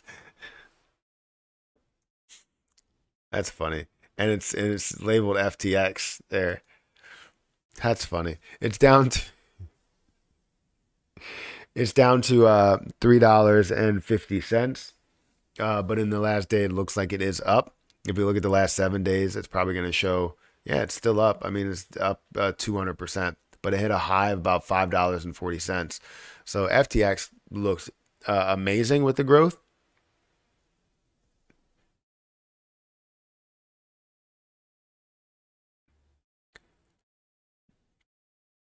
I probably won't be able to go.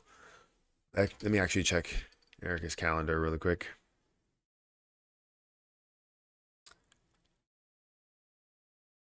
Well, maybe I will be able to go.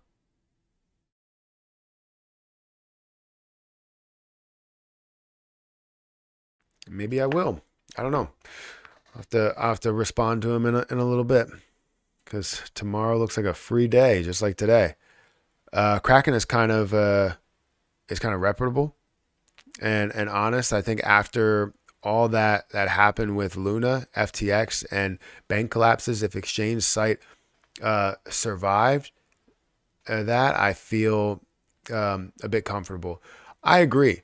Agree. And if they were able to show everything, if they were able to show the reserves very easily, obviously you would need like to hire some sort of data team or somebody behind the scenes to have that data, which I don't believe they all did, but Crypto.com did.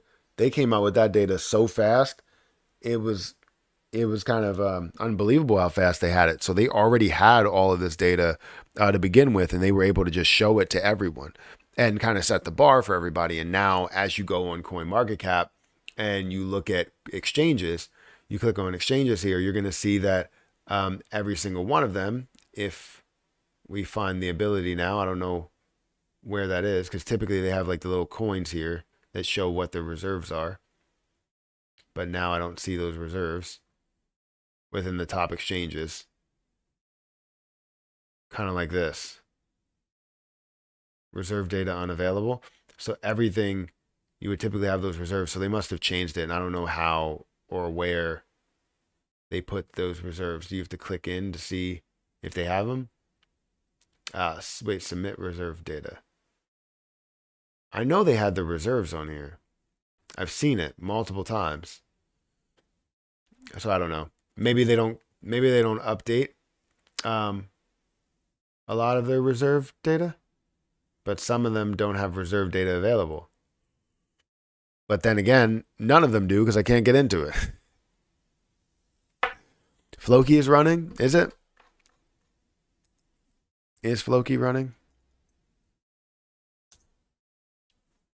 Floki is up by 8.4% right now.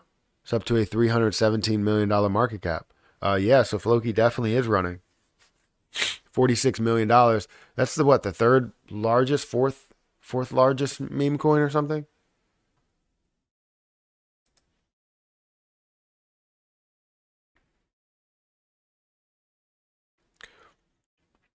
Hey Matt, what's your thoughts on KRL? It's on a nice run. Is it? I didn't check that out. I did see that it was up a little bit at one point, but I didn't know it was on a nice run. I mean, it's at 24 cents. It's not really a big run, but it has moved over the last day, seeing it push up from 23 up to 20. Oh, okay, now it updated. Why does it do that? But yeah, I mean, it is on a nice run. I said it's not really on a nice run, and now I completely changed. It is on a nice run. It's 15.47% at the moment. So that's great. You're seeing $780,000 worth of volume. Understand that KRL doesn't really need that much volume in order to see that. I got like something in my pocket and it's bothering me. It's like dust or something that's in my pocket. I got a dusty pocket. I don't know if that could be like a euphemism for something. I don't know. But I do have a dusty pocket. Um, but anyways, KRL It's sitting about 28 cents. This can move. It can fly very, very quickly. I can't wait to see the bull market and what this entails for it. But I'm currently sitting on 10,000 KRL, which is valued now at about $2,700. So, oh, not a bad play at all. Not a bad stance where I am. But yeah, I like KRL. Like I said, I'm currently standing on 10,000 that I have in my DeFi wallet, which is down about $1,400. And seeing this up 17% is great. Seeing it at 2,700, fantastic.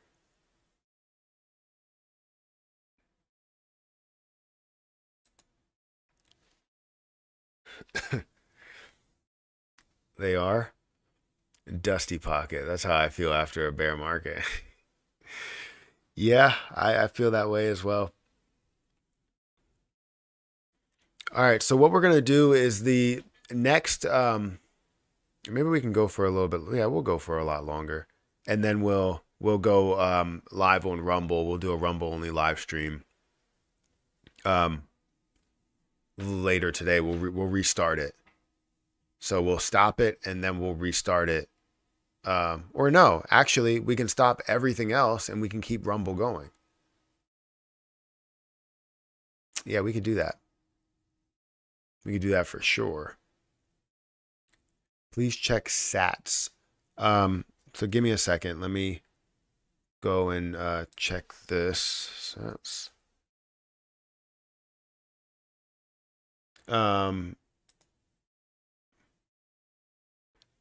So you're talking about this position here that's at a $396 million market cap and it's up 29%. Seeing it 99% or sorry, 122% increase in volume. Seeing it at $18 million worth of volume with a $396 million market cap. Volume to market cap ratio is not going to be insane, but it will be, a decent amount. What, like 1%? Something like that. 10%? Closer to that. But either way, you're seeing the circulating supply where you have 2,000 trillion. So you have 1 quadrillion, or sorry, 2 quadrillion, 2.1 quadrillion tokens that are in supply. That's a lot.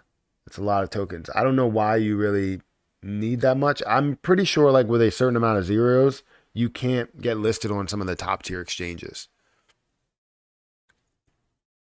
I minted sats when it came out.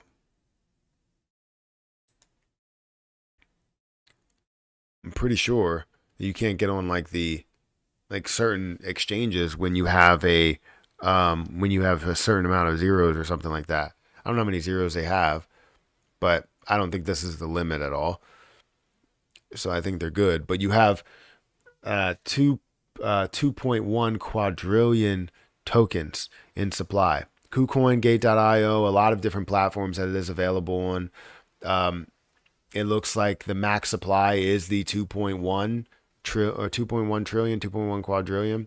That's there. So fully diluted is pretty much where that is. So you don't have to worry about that at all. But what's so unique about this play for people? Is it like a meme play or is it doesn't look like it is? What about sats? What is it? Um, it's just giving me the volume. It's not really giving me what it is. No news, nothing about it. What's the thing about it? Why does it make it? Why is it this? ARK moved to 193 in the past month, 388% in the last 3 months. That's good. Matt, do you think that if Shiba don't make a decent run, this bull market, people will pull out? Yes. I think Shiba Inu should make a large run, but you still will see people that support meme plays. But yes, I think it will be difficult, and people will decide to leave and get into a better situation if they don't see any type of progress. because it's about the community. If the community is not supporting the position, then I mean, it's not a position for us, you know? I'm super cold.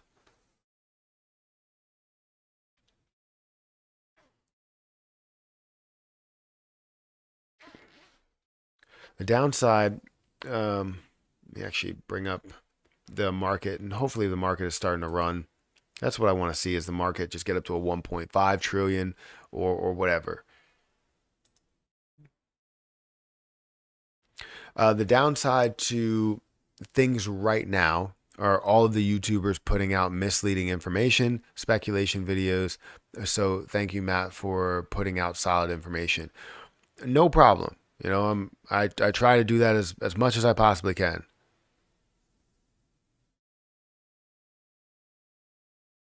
Solid information is all. What misleading information is coming out? Like people saying, "Oh, the bull market, or the ETFs are coming tomorrow," or something like that. What are they saying? I already pulled out of SHIB. Best of luck to the rest of you. Understood. You know, everybody has their own reasons to do stuff. To completely pull out of a position.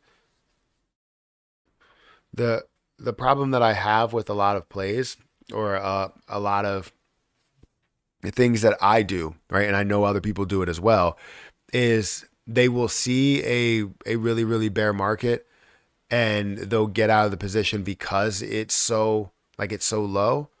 But then when you have the growth phase, and when you have it get back to a certain level, they find themselves buying it back again. And I'm not saying that will be you, but a lot of people find themselves buying it back again, and they buy at a higher price when they know they could have had a significant gain if they just decided to dollar cost average in, or just hold that position for a longer period of time. So I see a lot of people that do it. I've been in that scenario, and I've realized my mistake a ton of times, where if I would just keep that in the market, then the time within the market would mean so much more. It's going to push up to a way higher level, not just on the basis of what people are creating within it, but on the basis of, you know, seeing the community and the build process of where it was, and also the increase of what will happen in the next bullish market or the bull run. So, you know, I've seen people do it with, I've done it with Facebook. I've done it with different plays. I can't remember the other plays, but I've seen people do it with Tesla. I've seen people do it with cryptocurrency, and, you know, get upset about the fact that they just sold their CRO, and now the CRO jumped up to a 12-cent price, which means they would have not only broken their break even because they dollar cost average down, they would have made a good 6K, 7K off of that position if they decided to hold the position until this point. And this is not even the max point that it's going to get to, but they gave up on it because of the bear market, and they wanted to see a different opportunity. So it's understandable. People give up on positions all the time, but I don't want people to harp on any mistakes that they do make. So if you sell SHIB, or you sell CRO, you sell Terra Luna Classic, and it gets to a way higher price, don't harp on that. Just make sure you maybe do a little bit better the next time. And the crazy thing is, you might already be doing better, right? You might have taken that position and put it into a position that also ran at the same time. You never know.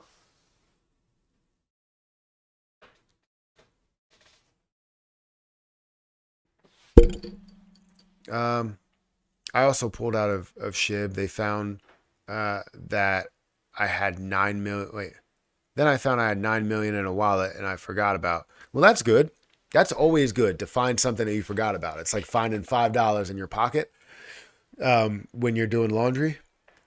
When I was a kid, I used to always do my parents' laundry. Like I would be like, oh yeah, I'm throwing the laundry in the wash and taking it to the laundromat or whatever. As we take it to the laundromat, I do everybody's laundry because I can check pockets, make sure there's no chapstick or anything in there. There's a $5 bill, a $20 bill. You know, sometimes I'll let them know that it's in there. Sometimes I won't if they forgot it. I mean, I'm doing the laundry. That's part of the job. So I take that money and, you know, throw that in there, and now I have, um, you know, something. That was those were the days when cash was king, and now cash is not king. So you can't find any money in your pants pockets.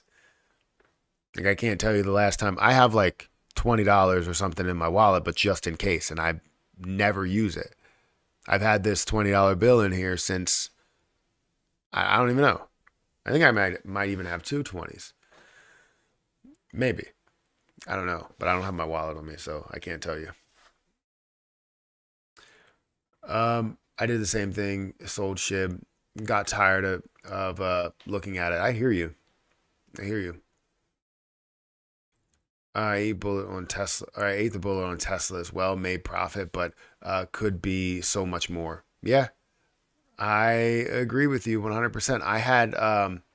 I made a decent amount of profit on Tesla because I had 10 shares at the time, and I made like a $700 profit on Tesla, and I was happy. I was very happy.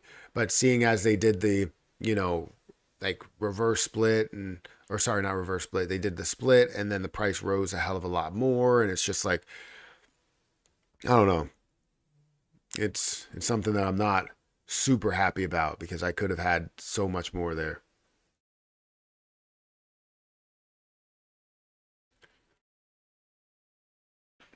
It's bad when the IRS finds that crypto for you. Just kidding.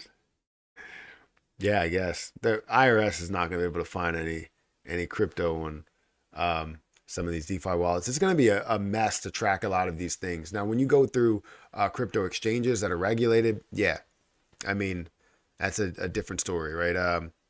Coinbase and all of the different investors as you're making investments, yes, completely regulated. You put money through there and you owe a certain amount, and you're going to owe a certain amount.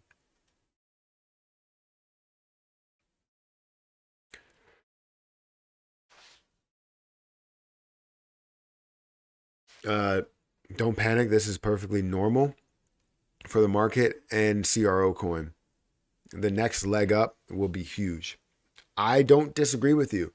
I think the next leg for CRO obviously is to that 15 cent or 16 cent mark. And then after 16 cents, there's so much of a gap between 16 cents and 35 cents. So can't wait to see what happens when it fills in between that gap.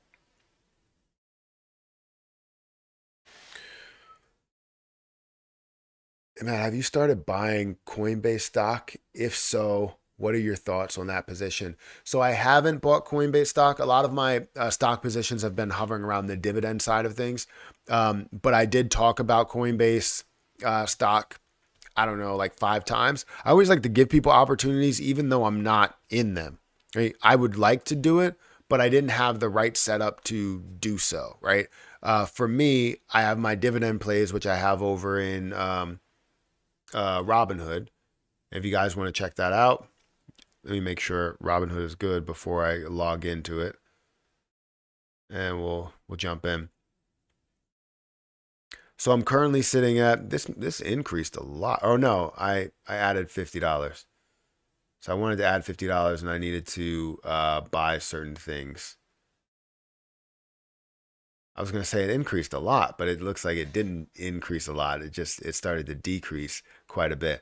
But yeah, I have majority of my positions.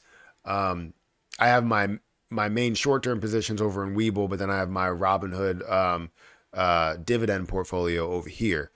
So this is where I'm buying all of my dividend plays that I'm going to be able to collect dividends from consistently, hopefully, and build this up to certain levels.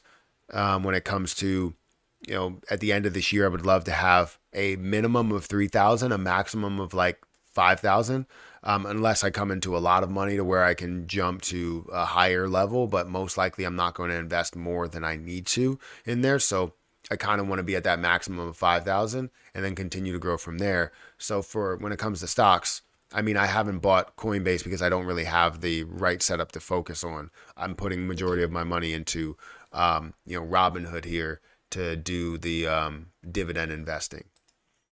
So no, I didn't invest in coin. But my take on coin is that as you see crypto run, you're going to see Coinbase that does get back to some of these higher levels and how it's literally going to take over a space. So while people believe that, I believe it's at like what, $90, $80 or something.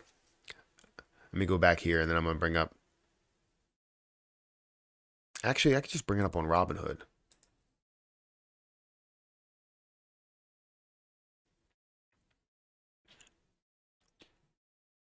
Yeah, so as we look at coin right now, it's at $90.81.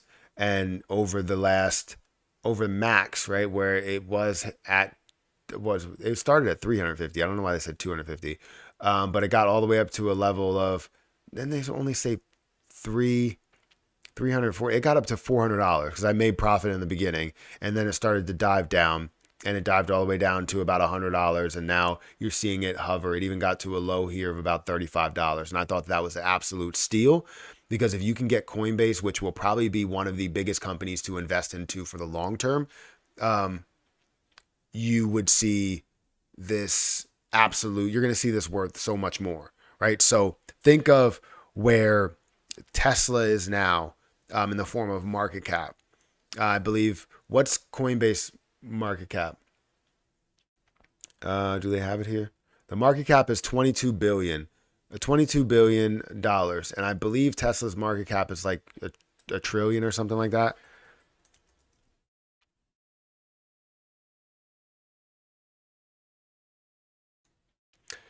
I believe there's just somewhere close to that. So their market cap, 682 billion.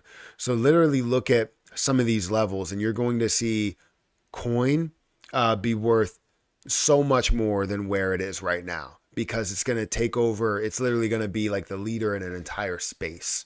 So that's why I would say that if you're looking at a position in the stock market as a growth position, 100%, the coin is going to be that for the long term. Now, as of right now, you may see short term that it might not fare completely well for you. But over the long term, yeah, it's going to be absolutely amazing to see. That's just my opinion. I know some people may agree with me, but it's just my opinion.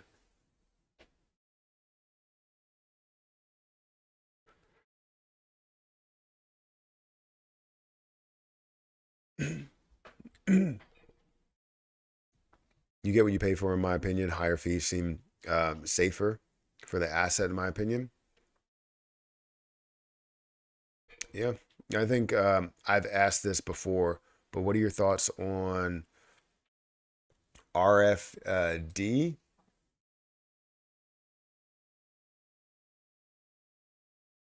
Refund coin? Is that what it is?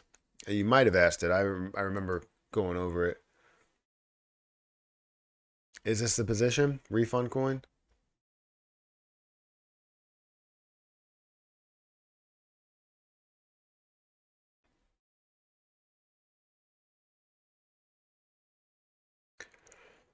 So for some of these positions, I really don't like go over them in depth on live stream, because I feel like, I have had companies that have, or projects that have taken these clips as like positive things and push them as like, oh, he likes this about it, and then cut out all the rest. Like, obviously, I have pros and cons of every position, and if I'm going to review something, and they want me to review it, because any publicity is good publicity, then I go through that route as more of like a paid review, so that I can give you the pros and the cons, just like um, a food critic or something. So I don't know if this is a position,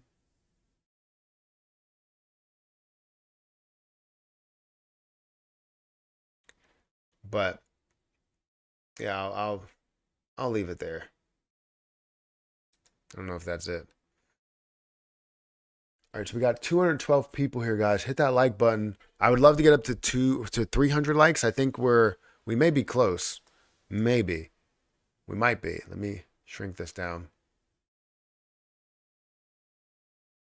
We're at 266 likes, so we're kind of close. We're not that far away. So feel free to hit that like button. Hit that subscribe button for more of these videos, for more of these live streams. And we got 13 people that are over here on Rumble. I don't know why I developed a southern accent, but you have 14 people that are over here on Rumble. So feel free to go and hit that like button and follow away. I don't know what's happening with Hayden upstairs, but give me a second. I'm gonna go check on her really quick.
Yeah, for some reason, my heat. Oh, there we go. Okay, there we go. I was gonna say for some reason the heat wasn't working. I was gonna have to go and like try and fix the furnace. I was gonna go see what's wrong, which I wouldn't know the first thing to do with that. But anyways, um, the heat's working. It was 65 degrees in here. I was like, what? Why is it so cold? But yeah, yesterday, just to fill everybody in on what's happening, Hayden like threw up while we were at Hershey Park, and when we left.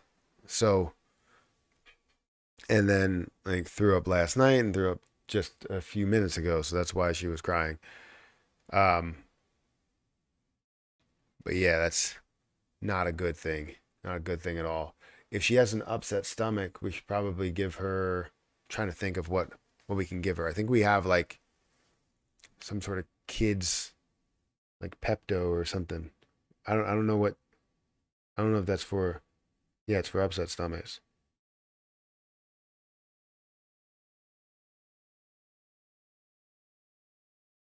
I don't know. 65 degrees is perfect weather, man. And not in the house. 65 degrees outside is fine. 65 degrees inside is cold.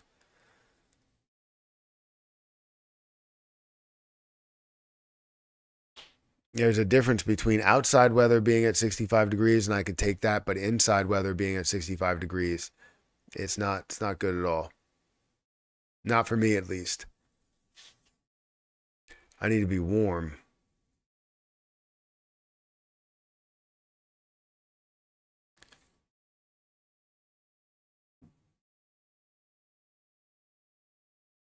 Take her to the hospital. Yeah, I don't think it's to that level where we need to take her to the hospital, but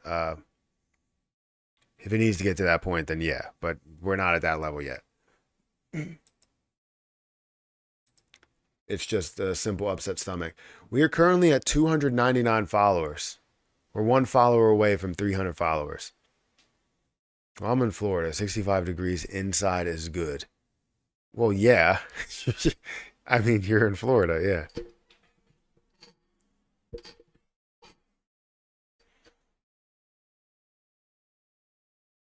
Um, but yeah, invest into Sats cautiously.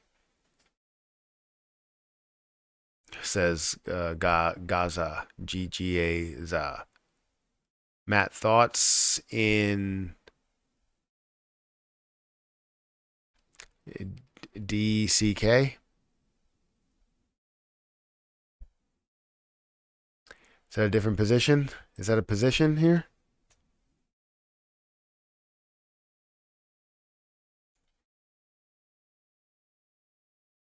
Like Dex check? Is that what that is?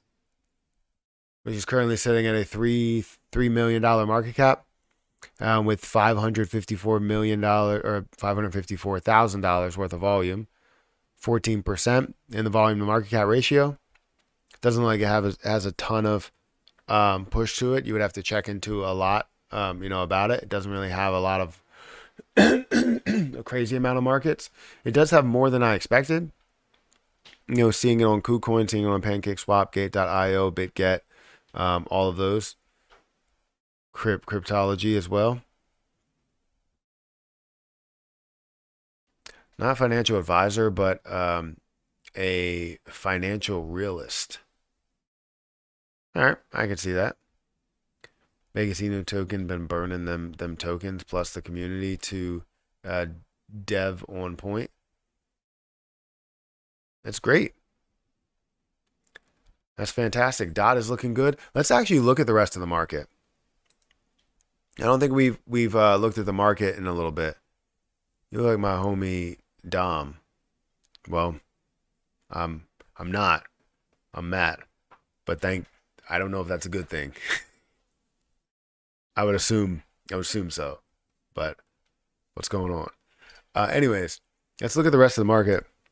The market is currently at 1.4 trillion, 1.41 trillion, slightly down about 0.5%. The Bitcoin dominance is decreasing slightly. If we go into look at Bitcoin, it's down 0.64%. Ethereum is kind of flat. BNB is down 1.3%. XRP down 1.8%. Solana 3% down. Cardano 4% down. So things are definitely seeing a little bit of a decrease today. Yeah, they're definitely seeing a little bit of a decrease today. Polygon, Matic looks pretty good, 4.6%. Let's look at the things that are moving. So we're seeing Celestia that's actually up 26%. This is a position that I bought at $2.49. Waiting for 50 cents XRP before buying. I don't know if you'll see that, but if you do, then that's great. But I wouldn't want XRP to come back to those levels. If anything, stay around or above 60 cents.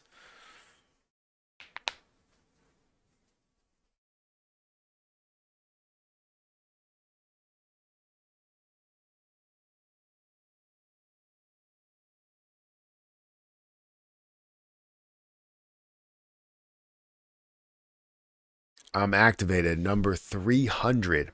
Number 300. All right, let me check. All right, so we officially have 300 followers. We officially have 300 followers.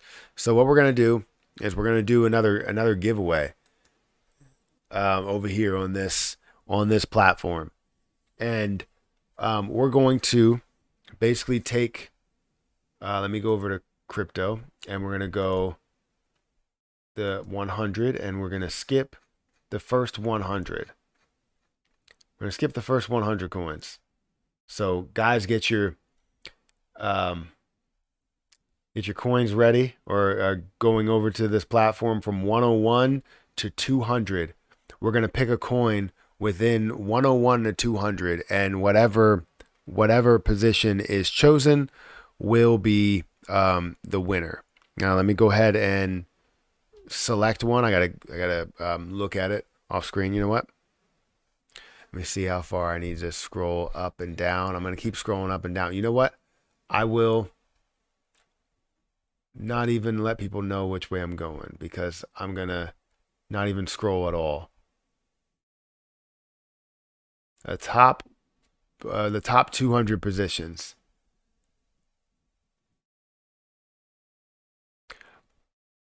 All right. I think I got it. All right. So we're gonna go over here on Rumble, and we're gonna pick a position. So everybody that's over on YouTube, if you want to join the live stream to get free cryptocurrency, join the live stream. Go over to Rumble and join it. We're gonna either be giving away some Terra Luna Classic or some CRO. I have CRO that's in my crypto.com platform that I can give away some CRO. It's not going to be a lot, but it's just fun to be able to play these games here and do something for the people that support me the most, people that come over to a different platform and sign up for that platform and be a part of it and watch over on that platform. It means a lot. So on Rumble only. So for anybody that's on YouTube, you have to be over on Rumble to enter this giveaway. It shows that you are a subscriber or a follower over on that platform. So I'll give people like 4 minutes. If you want to get over there, you can get over there. But since we hit 300 followers, we're going to do a giveaway like right now.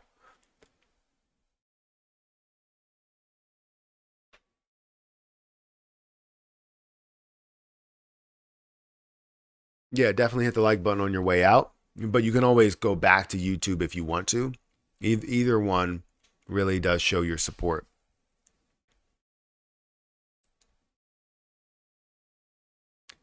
We now have 45 people that are watching. So again, in a few minutes, we're going to go and do this giveaway.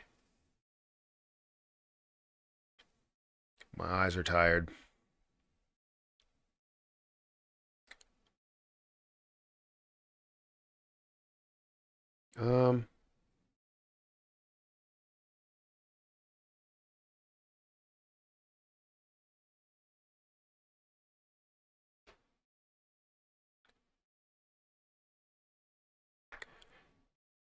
How many do we have over here? We have 45 people that are still here. I appreciate it. What version of CRO? So it's going to be crypto.com CRO. Whatever version I can send. I believe I can send any type, but I'm not sending it from the DeFi wallet. It won't let you chat on Rumble? Why? Are you following? I don't think it's a followers only chat, but refresh the page and then see if you can chat.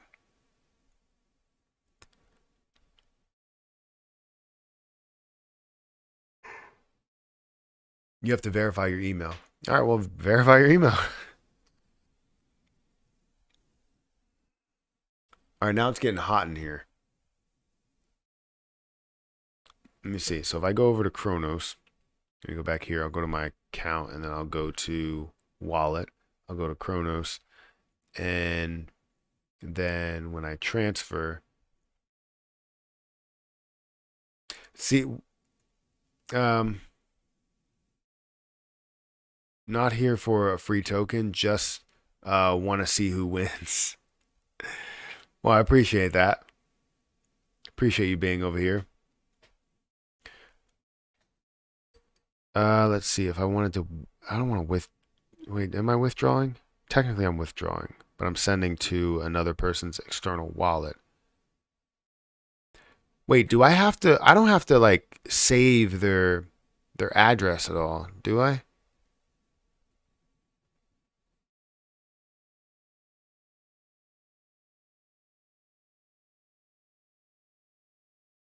Do I have to save their address?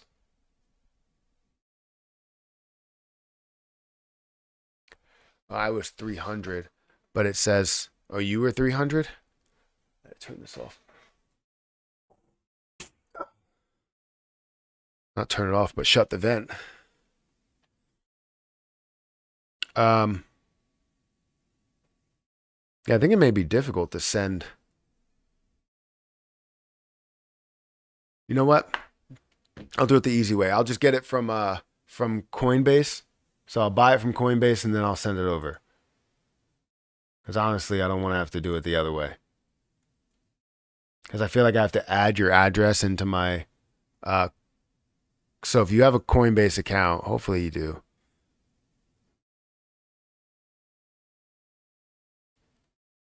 I want to be your video editor. No, I appreciate that though, but no, I'm just I edit my own stuff.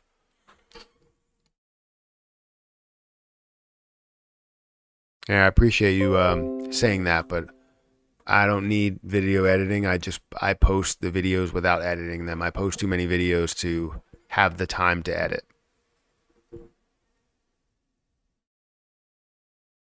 I'm all up for some free crypto. All right, it's 9 o'clock. So let's go ahead and do that over here. Good morning, Matt. Great videos over the weekend. I'm all in on CRO all the way up to 50 cents. When it reaches $1, uh, I'll still double my money. That's fantastic.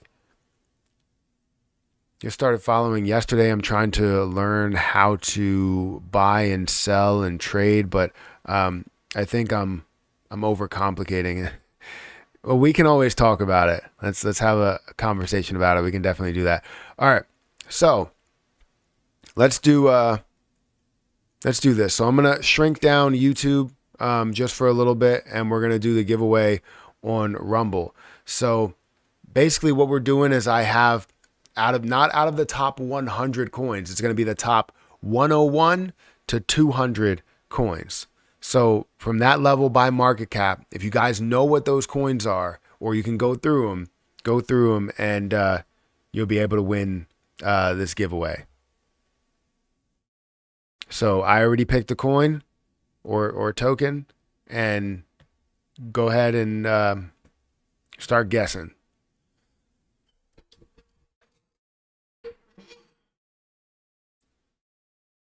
So the top 100, not the top 100 coins, but the top coins from 101 to 200.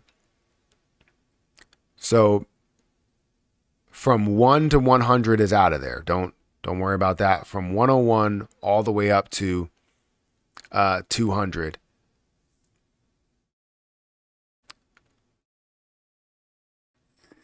Jasmy is outside the top 100, but no, that's not it. Is Floki outside the 100? Well, Mr. P won. Congratulations, Mr. P. That was the fastest giveaway. Oh man. That was super fast. Mr. P, good job. I would have thought, I mean, all of the ones that I thought of,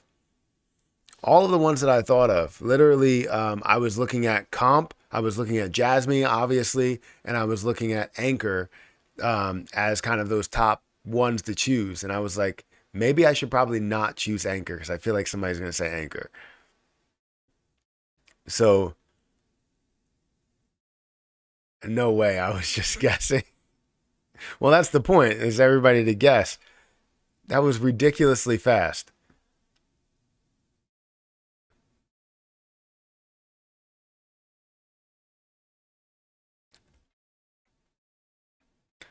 So what I should have let it do is continue on. Since you are a moderator, I should have let it continue on and still give you the Anchor, but then let other people guess Anchor. Anybody else guess Anchor. So, yeah.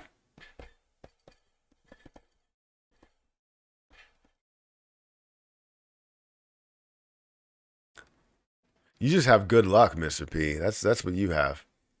You have good luck. Didn't you win before? I don't really remember because I think I've done like 6 or 7 giveaways. Ugh. Yes, I won before. All right. So while Mr. P's doing that, think of a number between 1 and 100. I'm thinking of a number between 1 and 100. Go. Mr. P, you're not in it.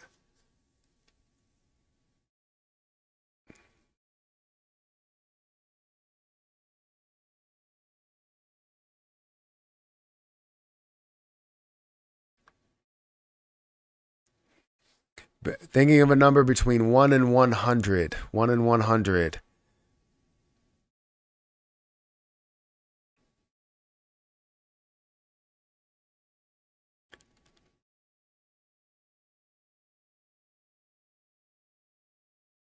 Nope, nope, nope.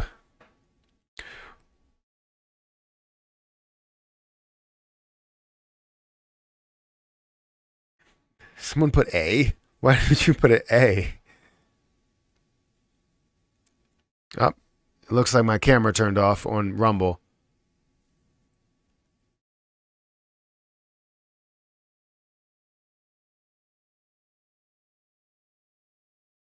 I still don't see it. I hope I didn't miss it.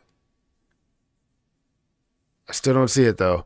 If I did miss it and someone said it before that, I apologize, but it's still going to go to the winner that I would see it from. So, because I had to look at my camera for a second and the numbers are coming through pretty fast. So, still 1 in 100. No, still didn't say it. People were close. There were a couple of people that were close.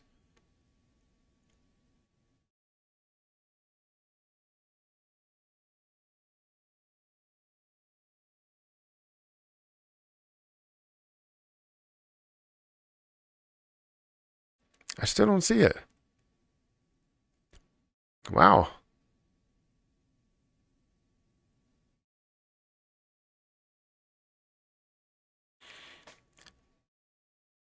Thinking of a number between one. Got it. XX Gaming. XXX Gaming. Or is it XX Gaming? XXI Gaming.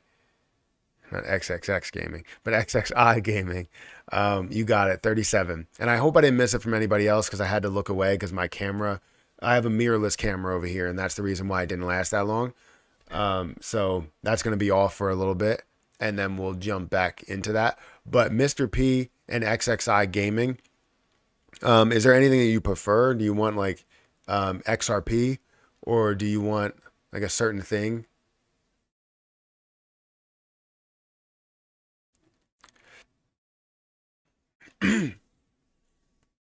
You were gonna guess 3, 4, 5, 6, 7, 8, 9, 10. It's already done.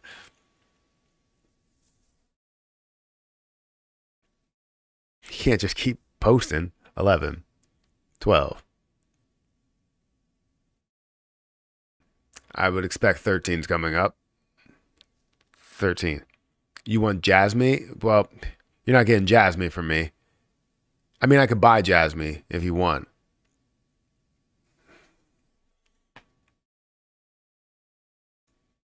But you're not getting the 1 million Jasmy. How much Jasmy do I have?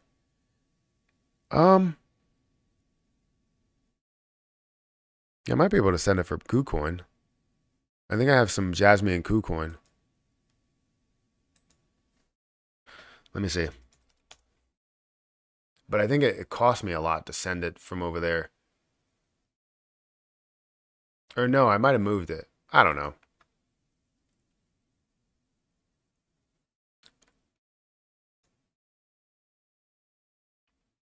Give me a second.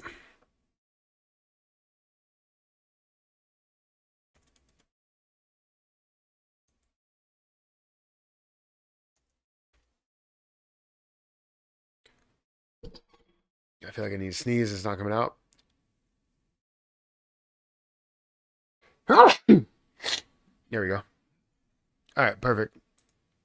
Let me see if I have it over in my Ethereum MetaMask wallet. No, it doesn't look like it. So yeah, Jasmy is off limits. I would have to buy it at this moment. I mean, I guess I could. Let me do that. Oh wait, it's not going to allow me to. It's telling me that I need a payment method even though I have one. I have multiple payment methods.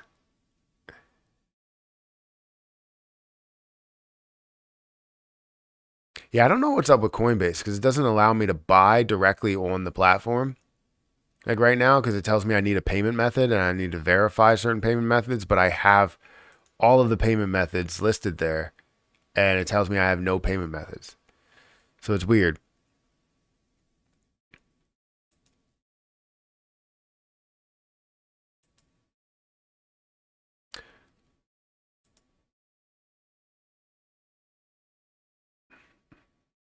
Bless you. Thank you. What's my options? So what I can send very easily right now would be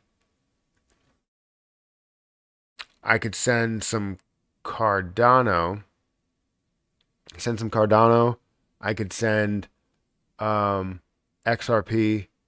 I could send HBAR and some Ethereum. So I could send either one of those.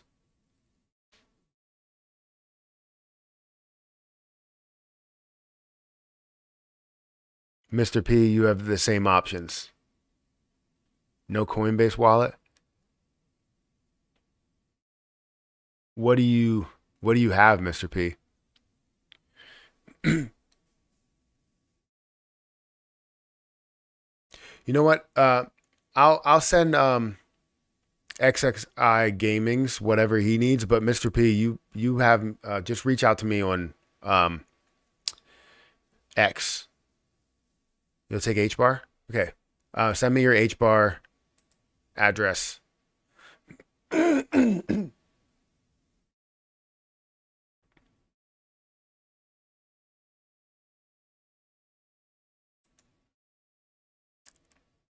Can I send that directly? I should be able to send it, right?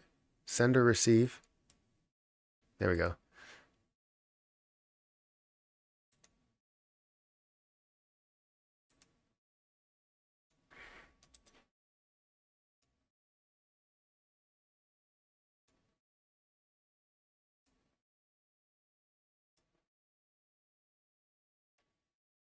You DM'd me on Twitter.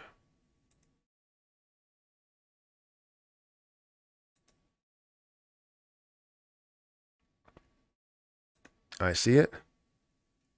Accept.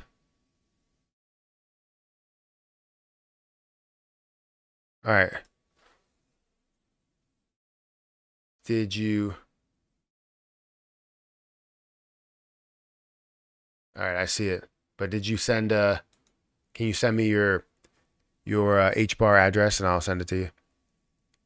You sent it.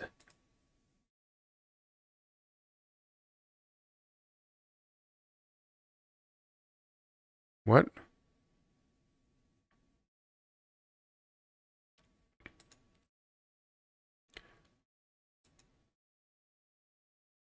Wait, what is that? Is that the address? That's not the address. Am I not used to HBAR addresses? Is that really the address?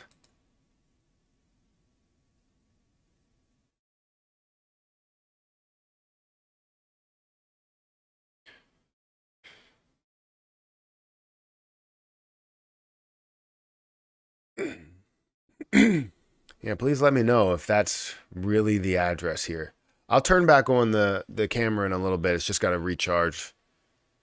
Not recharge, but like, you know, stop from overheating. Because right now it's kind of overheating. Or at least a minute ago it was overheating. XXI Gaming, is that the address?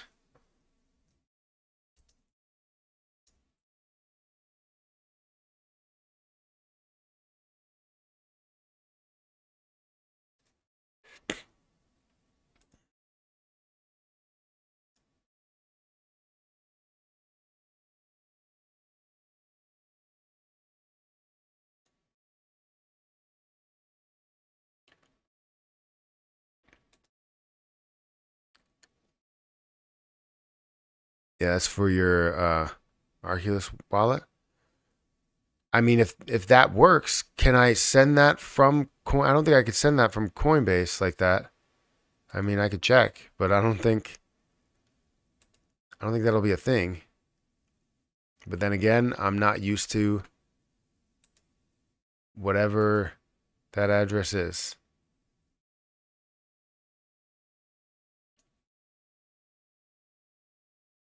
Because we got to make sure it's the right thing. Because if I send it, whatever I'm sending it to.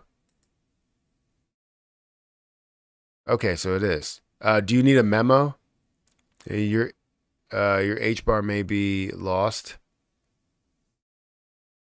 without an H bar memo, or H bar memo is required by your recipient. Do you have like a memo or anything?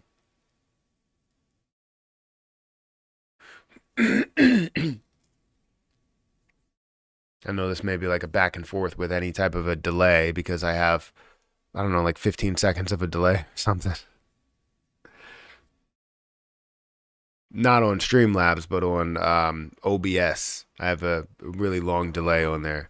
I don't know why it just defaults to that.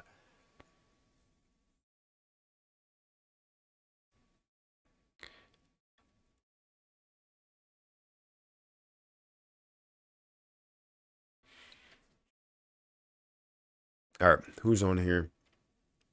And we got 130 people that are on YouTube with 300 likes. Thank you guys for getting me to 300 likes. I appreciate it. All right, so what we're going to do here is we're actually going to stop the live stream. And actually, we're going to stop the live stream on YouTube like right now.